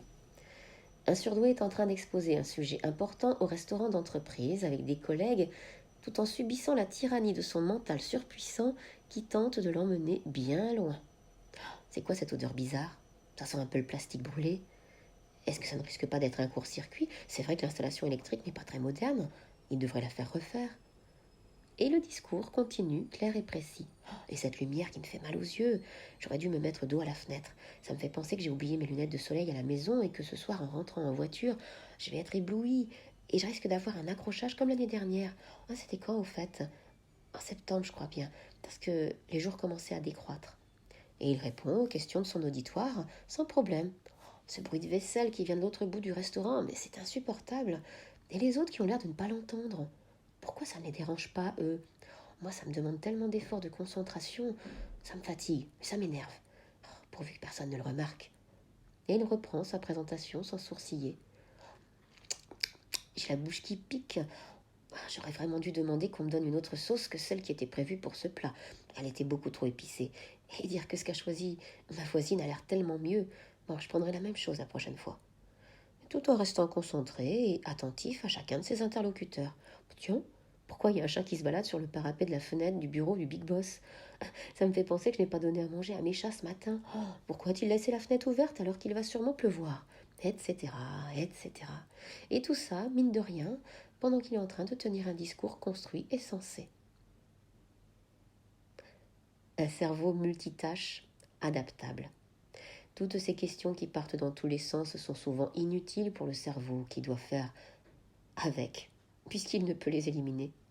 Comme n'importe quel ordinateur saturé, il devrait se mettre à bugger ou au moins à ralentir, mais c'est rarement le cas parce que le cerveau des surdoués est capable d'être à la fois attentif à tout ce qui l'entoure, l'hémisphère droit, et en même temps concentré sur une tâche particulière, l'hémisphère gauche, sans mouliner.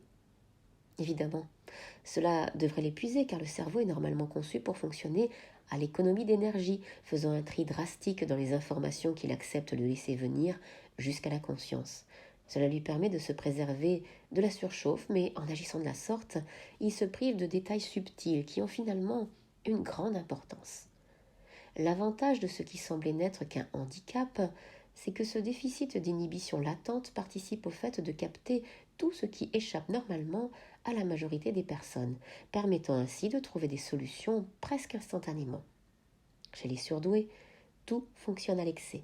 Ils disposent de bien plus d'indices, hyperperception plus déficit d'inhibition latente, donc bien plus d'indices qui arrivent plus vite à leur cerveau, parce que la gaine de myéline est plus épaisse, qui est plus rapide et plus habile, parce qu'il y a davantage de connexions inter- et intra-hémisphériques que celui des autres.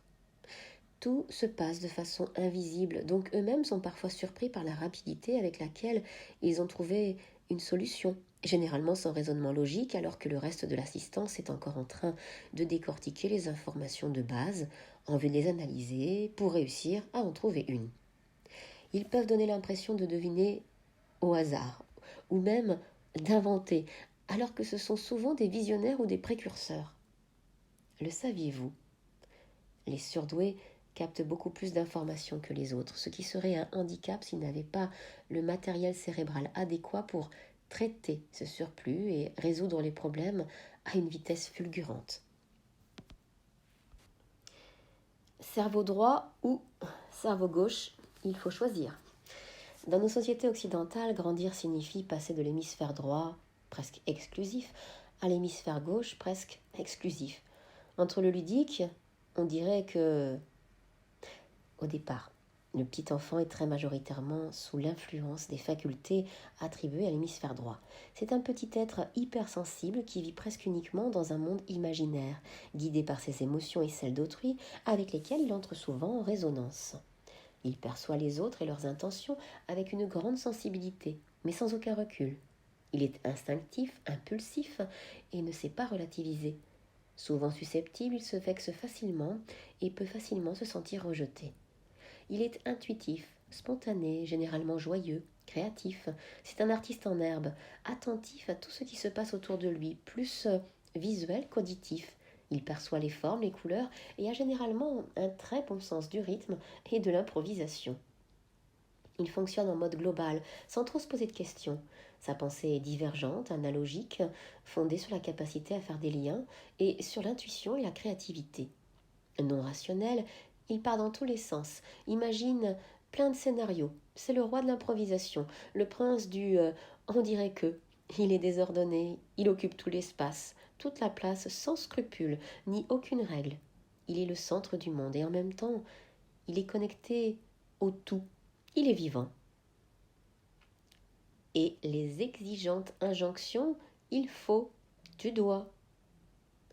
Mais peu à peu, notre société apprend au petit homme occidental à développer les facultés théoriquement attribuées à l'hémisphère gauche, ce qui n'est pas une bonne chose, à condition que cela...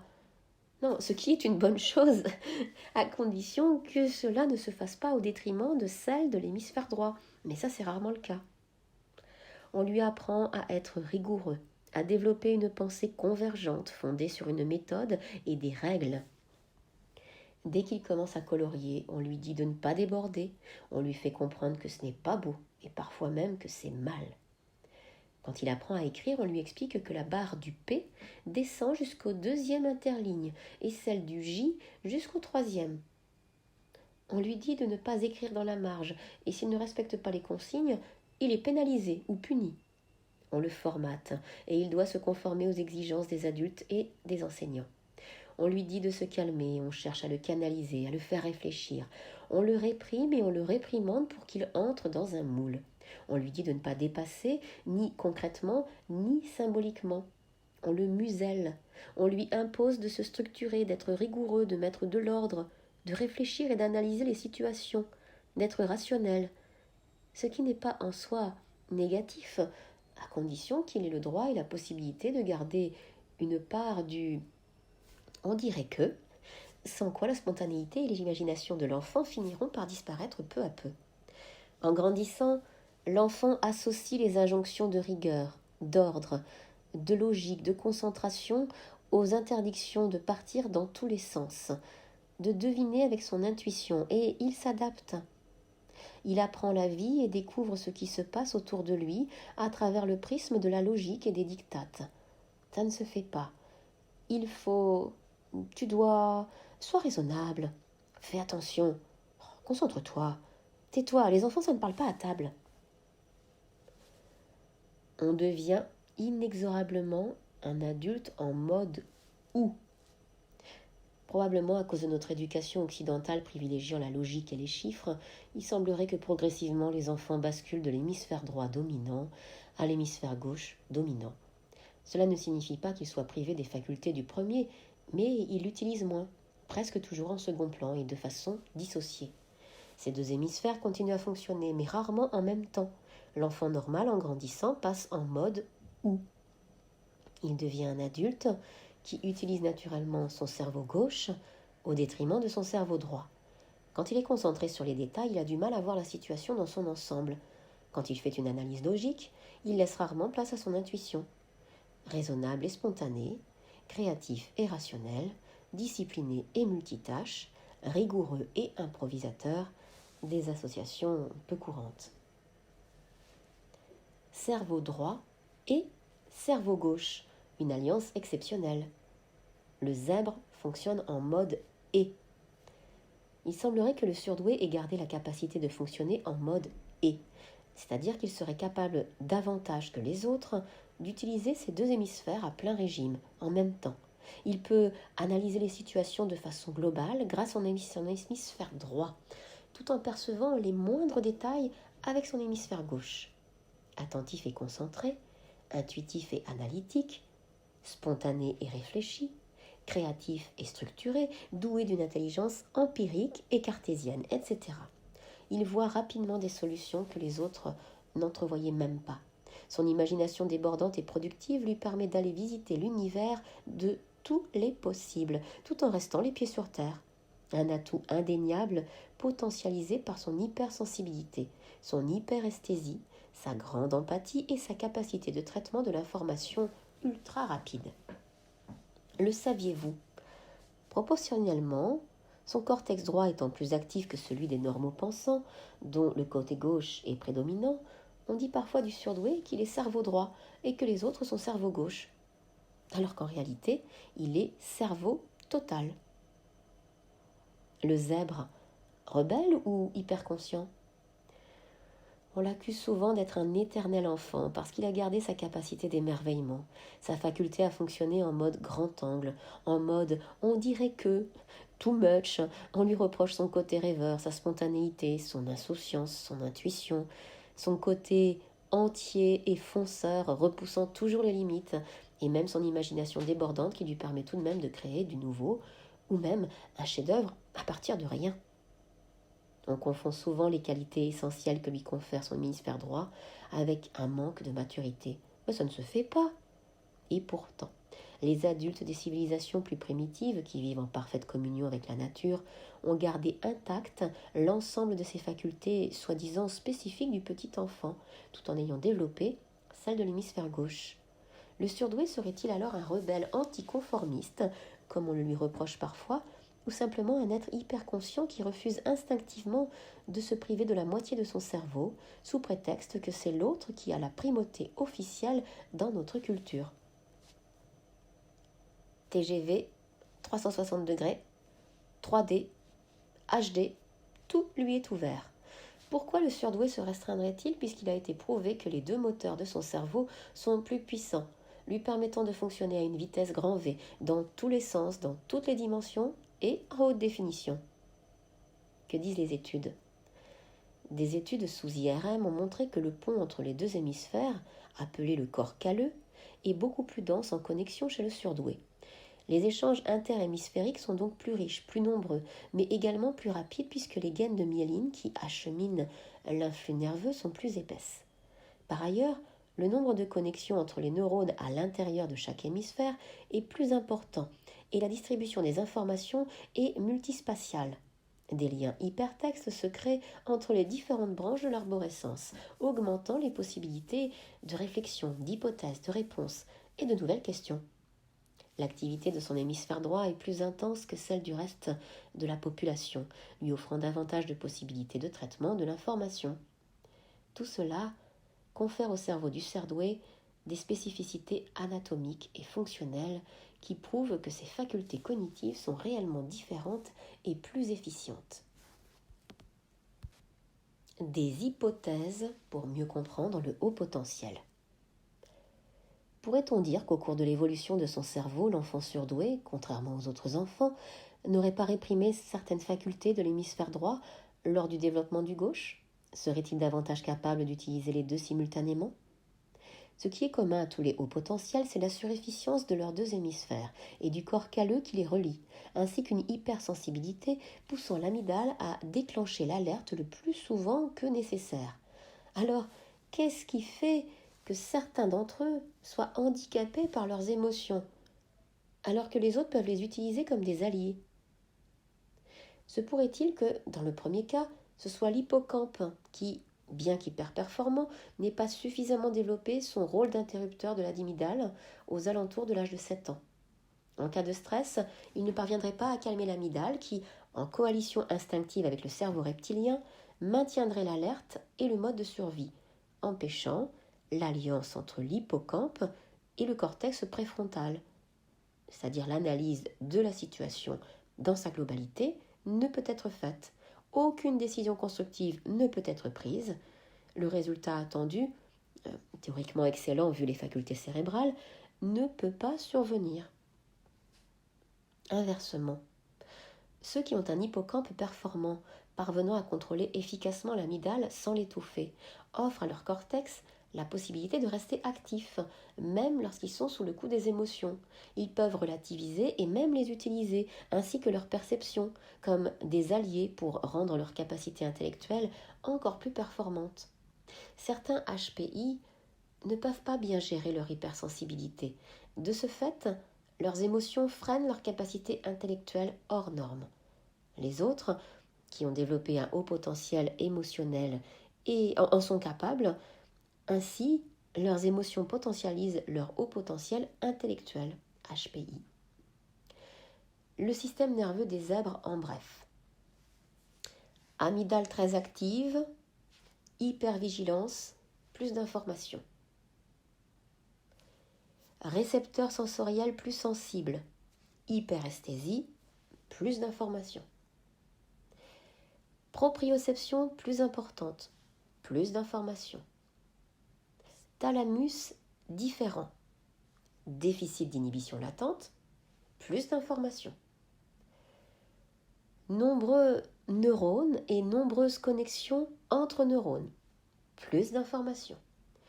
Élagage neuronal moins important que les normaux pensants, plus d'informations. Gaine de myéline plus épaisse, l'influx nerveux transmet plus vite, plus d'informations. Corps calleux plus fourni, plus d'échanges entre les deux hémisphères, plus d'informations. Plus de dopamine, recherche de récompenses augmentée, meilleure efficacité et rendement. Hippocampe surefficient. Ça donne analyse contextuelle, plus mémoire épisodique, plus apprentissage, plus discernement, plus modulation émotionnelle et encore bien davantage, soit plus d'informations et meilleur traitement de l'information. Importante neurogénèse et importante création de nouvelles connexions neuronales inter- et intra-hémisphériques. Plus d'informations et meilleur traitement de l'information. Importante synergie hémisphère droit, hémisphère gauche. Capacité de traitement de l'information plus performante. Et enfin, hyperactivité des trois cerveaux, le cortex avec ses deux hémisphères, le limbique et le reptilien. et hyperactivité de son cerveau mimétique, ce qui donne une surefficience cérébrale globale. Chapitre 6. Le zèbre in vivo selon l'éthologie. En observant le zèbre à travers l'objectif de l'éthologie, des réponses à certaines questions vont pouvoir émerger. Pourquoi les zèbres ont-ils si souvent des difficultés relationnelles ? Se pourrait-il qu'elles soient dues en partie à des mécanismes instinctifs hérités de nos ancêtres primates, notamment en ce qui concerne les rapports interindividuels ou certaines attitudes et aptitudes sociales ? Est-ce que la peur de la différence, la peur de l'autre et l'agressivité qui les accompagnent pourraient être impliquées à un niveau bien plus profond que ce que l'on pourrait imaginer ? Le zèbre comme un homme animal ? Le mot éthologie est issu des deux mots grecs ethos, qui signifie mœurs, et logos, qui signifie science. L'éthologie est alors étymologiquement la science des mœurs. Elle s'intéresse au comportement des animaux et à ceux de l'homme dans des conditions de vie données mais variables pour les humains, milieu personnel, relationnel, affectif, professionnel, etc. Elle porte sur les comportements en eux-mêmes, leurs causes et leurs fonctions. L'éthologie humaine cherche à déterminer quels sont les facteurs internes ou externes à l'organisme de l'homme qui aboutissent à leur apparition et quels sont ceux qui sont propres à la part animale et ceux qui sont propres à la part humaine.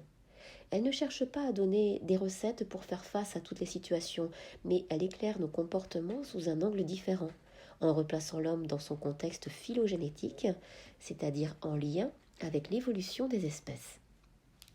Nos attitudes et nos modes de fonctionnement généralement étudiés, selon le prisme de la psychologie, de la sociologie, de la biologie, de la philosophie, etc., peuvent être décodés par la grille de lecture originale de l'éthologie.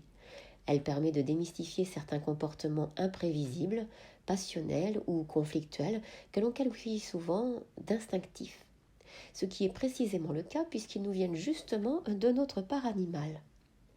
L'éthologie est donc une autre façon, tout à fait passionnante et souvent inédite pour certains, de comprendre les êtres humains et d'accepter sans culpabiliser certaines de nos réactions que nous avons du mal à maîtriser. Car oui, c'est une réalité. Comme Konrad Lorenz, le père de l'éthologie, l'a constaté, étudié puis présenté dans son livre Les fondements de l'éthologie, un certain nombre de fonctions et de mécanismes comportementaux sont pratiquement communs à la plupart des êtres vivants. Le zèbre, un animal social ? Les surdoués se sentent parfois mis à l'écart par les normaux pensants, mais est-ce une réalité ou une simple projection ? Le cerveau mimétique et les neurones miroirs influencent notre fonctionnement à notre insu.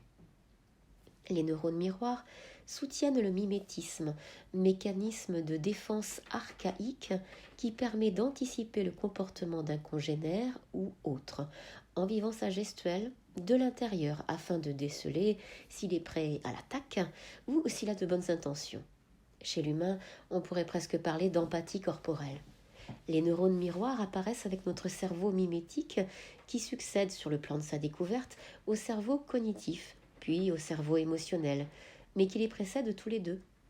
Au niveau de l'ontogénèse, c'est le développement de l'individu, de la fécondation à l'âge adulte, voire à la mort. En effet, il serait le premier à se structurer chez le nouveau-né, bien avant les deux autres. L'intelligence mimétique influencerait et déterminerait alors l'intelligence émotionnelle et l'intelligence cognitive. Les neurones miroirs sont également impliqués dans l'apprentissage des petits qui imitent leurs parents pour adopter de nouveaux comportements.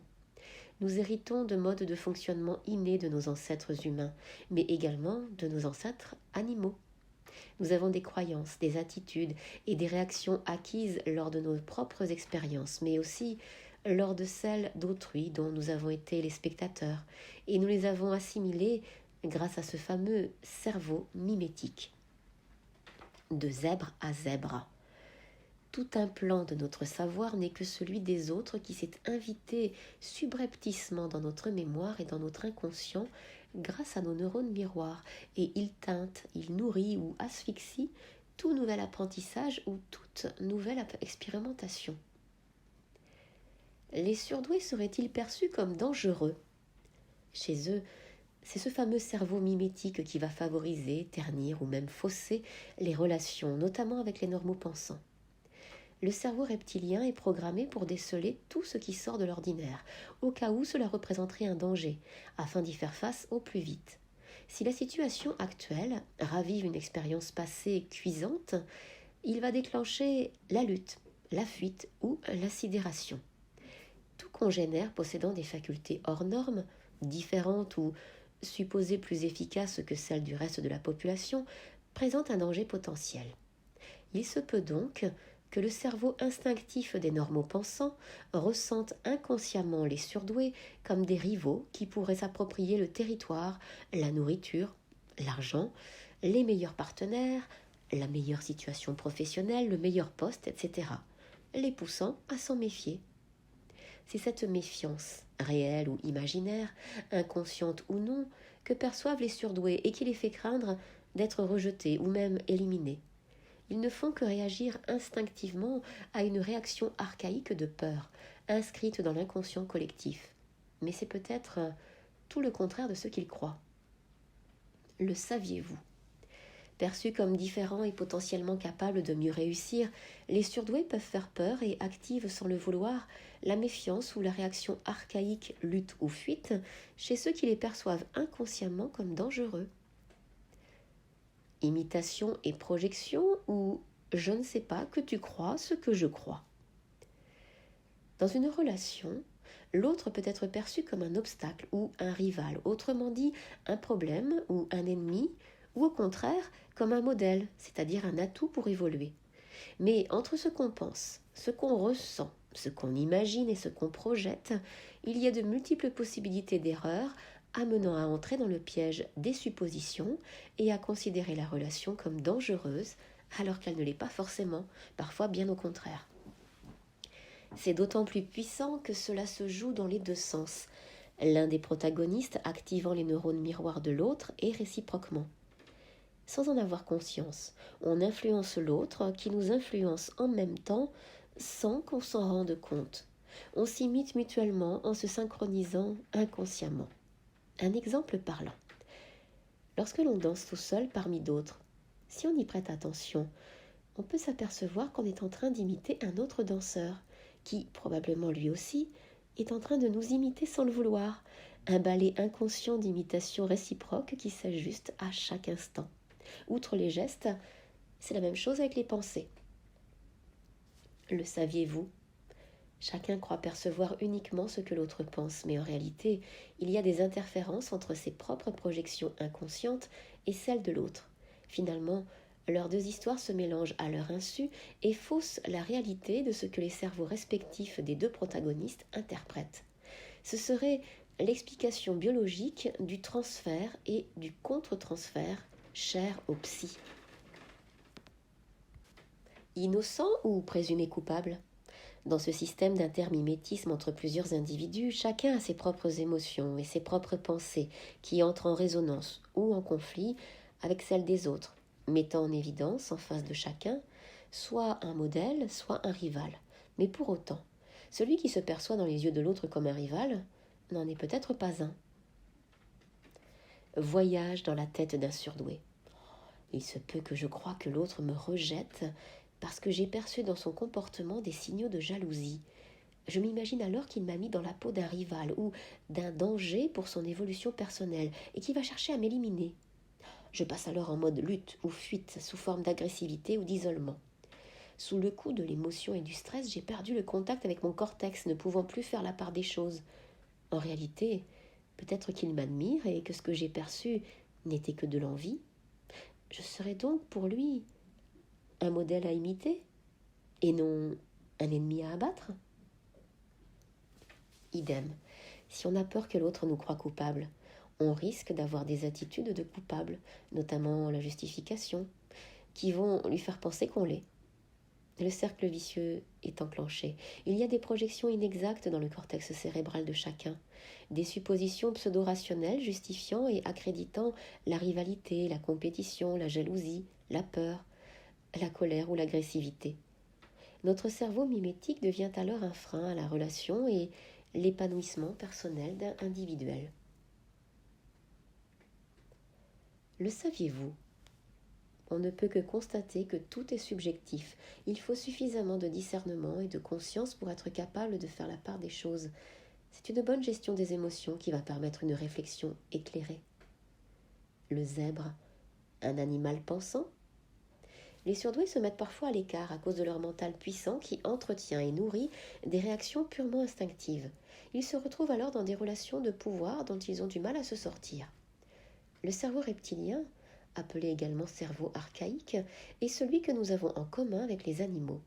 C'est notre part animale. Il est lié à notre instinct de survie. Face à un danger, il lance le processus de fuite, de lutte ou de sidération. Les 3 F en anglais, flight, fight or freeze, respectivement liés à la peur, la colère et l'impuissance. De là découlent d'autres comportements d'origine purement instinctive également. L'anxiété est le lit de la peur. La peur est étroitement liée à l'instinct de conservation. Elle nous pousse à fuir pour rester en vie. Elle apparaît à chaque fois que nous ressentons un stress lié au risque de perte par rapport au maintien de la sécurité, prédateurs et nourriture. Par rapport aussi à l'espace de survie, territoire, ou de l'espèce, instinct de reproduction, protection des petits. L'anxiété, c'est une forme de peur entretenue par le mental qui projette toutes sortes de scénarios négatifs dans le futur, sans qu'il y ait nécessairement de danger réel. L'anxieux imagine souvent le pire du pire dès qu'un soupçon d'incertitude apparaît dans son esprit. La rancune et la culpabilité, des formes de colère dans la durée. La colère nous pousse à attaquer en cas de danger. Autant elle peut être bénéfique pour défendre son territoire ou son intégrité, sa nourriture ou ses valeurs, ses petits ou ses productions personnelles, autant elle est destructrice quand elle dure dans le temps. La rancune correspond à de la colère qui perdure contre autrui. Elle peut se décliner en jalousie, haine tenace ou même en violence. La culpabilité, au contraire, est une colère continue contre soi-même. Elle s'accompagne d'un ressenti d'indignité, de honte, d'autocritique, de dévalorisation et d'autosabotage, et peut être terrible quand elle se transforme en autodestruction. Bien que régies par notre cerveau reptilien, puisqu'elles sont issues de la colère, la rancune et la culpabilité sont des émotions bien humaines, liées et nourries par le mental. Les ressentis qui en découlent sont également entretenus par nos pensées. La soumission et la victimisation, des rôles de composition perdants. L'impuissance apparaît lorsqu'il est concrètement, virtuellement, psychologiquement ou symboliquement impossible de réagir. On reste bloqué, paralysé, sidéré. On ne peut ni attaquer ni fuir. On fait le mort, justement pour ne pas mourir. On cherche à ne pas se faire repérer, à se faire oublier. On ne bronche pas, on ne réagit pas. Les surdoués font partie d'une minorité. Cela les met en position de vulnérabilité car, d'un point de vue animal, les individus diffèrent et, en moindre nombre, risquent d'être attaqués ou rejetés. Pour trouver sa place au sein de la communauté, instinctivement, le surdoué croit devoir prendre le risque de se battre et par conséquent d'être vaincu. Il choisit souvent de se soumettre à la domination de l'autre pour éviter le conflit qui pourrait être mortel psychologiquement ou symboliquement parlant. Et voilà qu'il devient une victime, le plongeant de facto dans le fameux triangle de Karpman, proie de choix pour les pervers narcissiques. Le triangle dramatique de Karpman, c'est un scénario relationnel interactif, destructeur, plus ou moins conscient. Il prend la forme symbolique d'un triangle, dont les pointes définissent les 3 rôles possibles, le persécuteur, le sauveur et la victime, sans laquelle les 2 autres ne peuvent exister. Les surdoués oscillent généralement entre sauveur et victime, selon les personnes qu'ils côtoient. Pour information, la victime, elle se plaint, s'apitoie, subit et se résigne, attire l'attention du sauveur et attire les persécuteurs, les manipulateurs, les pervers.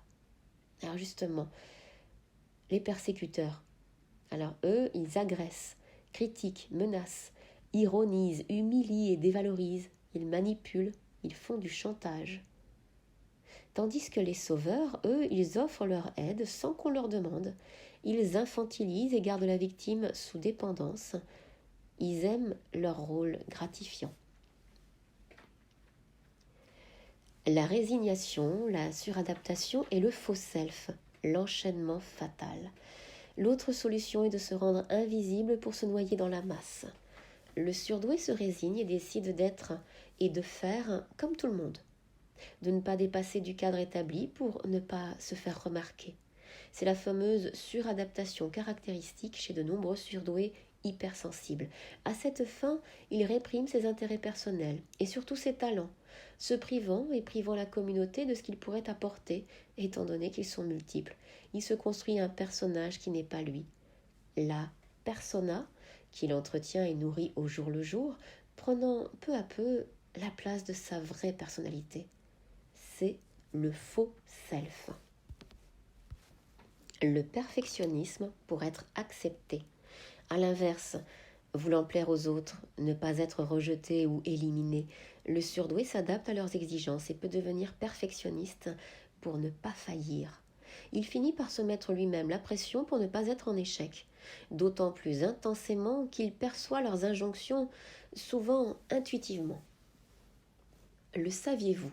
Le mode on-off exclusif. Pour un perfectionniste, si tout n'est pas parfait, c'est qu'il est nul. Il ne fonctionne qu'avec 2 boutons, on pour tout va bien et off pour tout va mal. Pas de variateur de relativité. La solitude et l'évitement. Le mode survie. À éviter.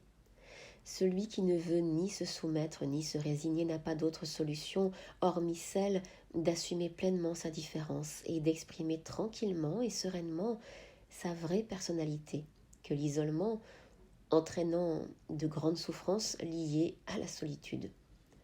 L'évitement peut s'avérer une autre possibilité pour éviter de s'exposer, mais ce n'est pas toujours possible. Dans tous les cas, son intégrité est mise à mal et ne pouvant vivre en accord avec ses valeurs, le surdoué, dont la notion de sens est fondamentale pour s'épanouir, ne peut que survivre. Alors condamné à notre mental et à l'instinct, contrairement à ce qu'on pourrait penser, la plupart de ces comportements et attitudes ne sont pas dus à l'emprise de notre mental et de nos émotions, mais bien à notre cerveau reptilien. C'est lui qui les gouverne et qui, lorsqu'on est sous l'effet d'un stress, déconnecte le cortex préfrontal. On les croit propres aux humains, mais ils ont des racines bien plus profondes qui échappent à notre mental, puisque situés au cœur de nos cellules. Toutes ces réactions délétères empruntent le support de la pensée pour s'exprimer, ce qui explique que les surdoués y soient particulièrement sujets, vu leur hyperactivité mentale. Cependant, elles sont bien instinctives, donc difficiles à désamorcer par un travail sur la psyché. De zèbre à zèbre, on pourra atteindre ces comportements et attitudes nuisibles par un travail sur l'énergie vitale qui peut déprogrammer des logiciels très anciens, parfois même inscrits dans l'inconscient familial, transgénérationnel.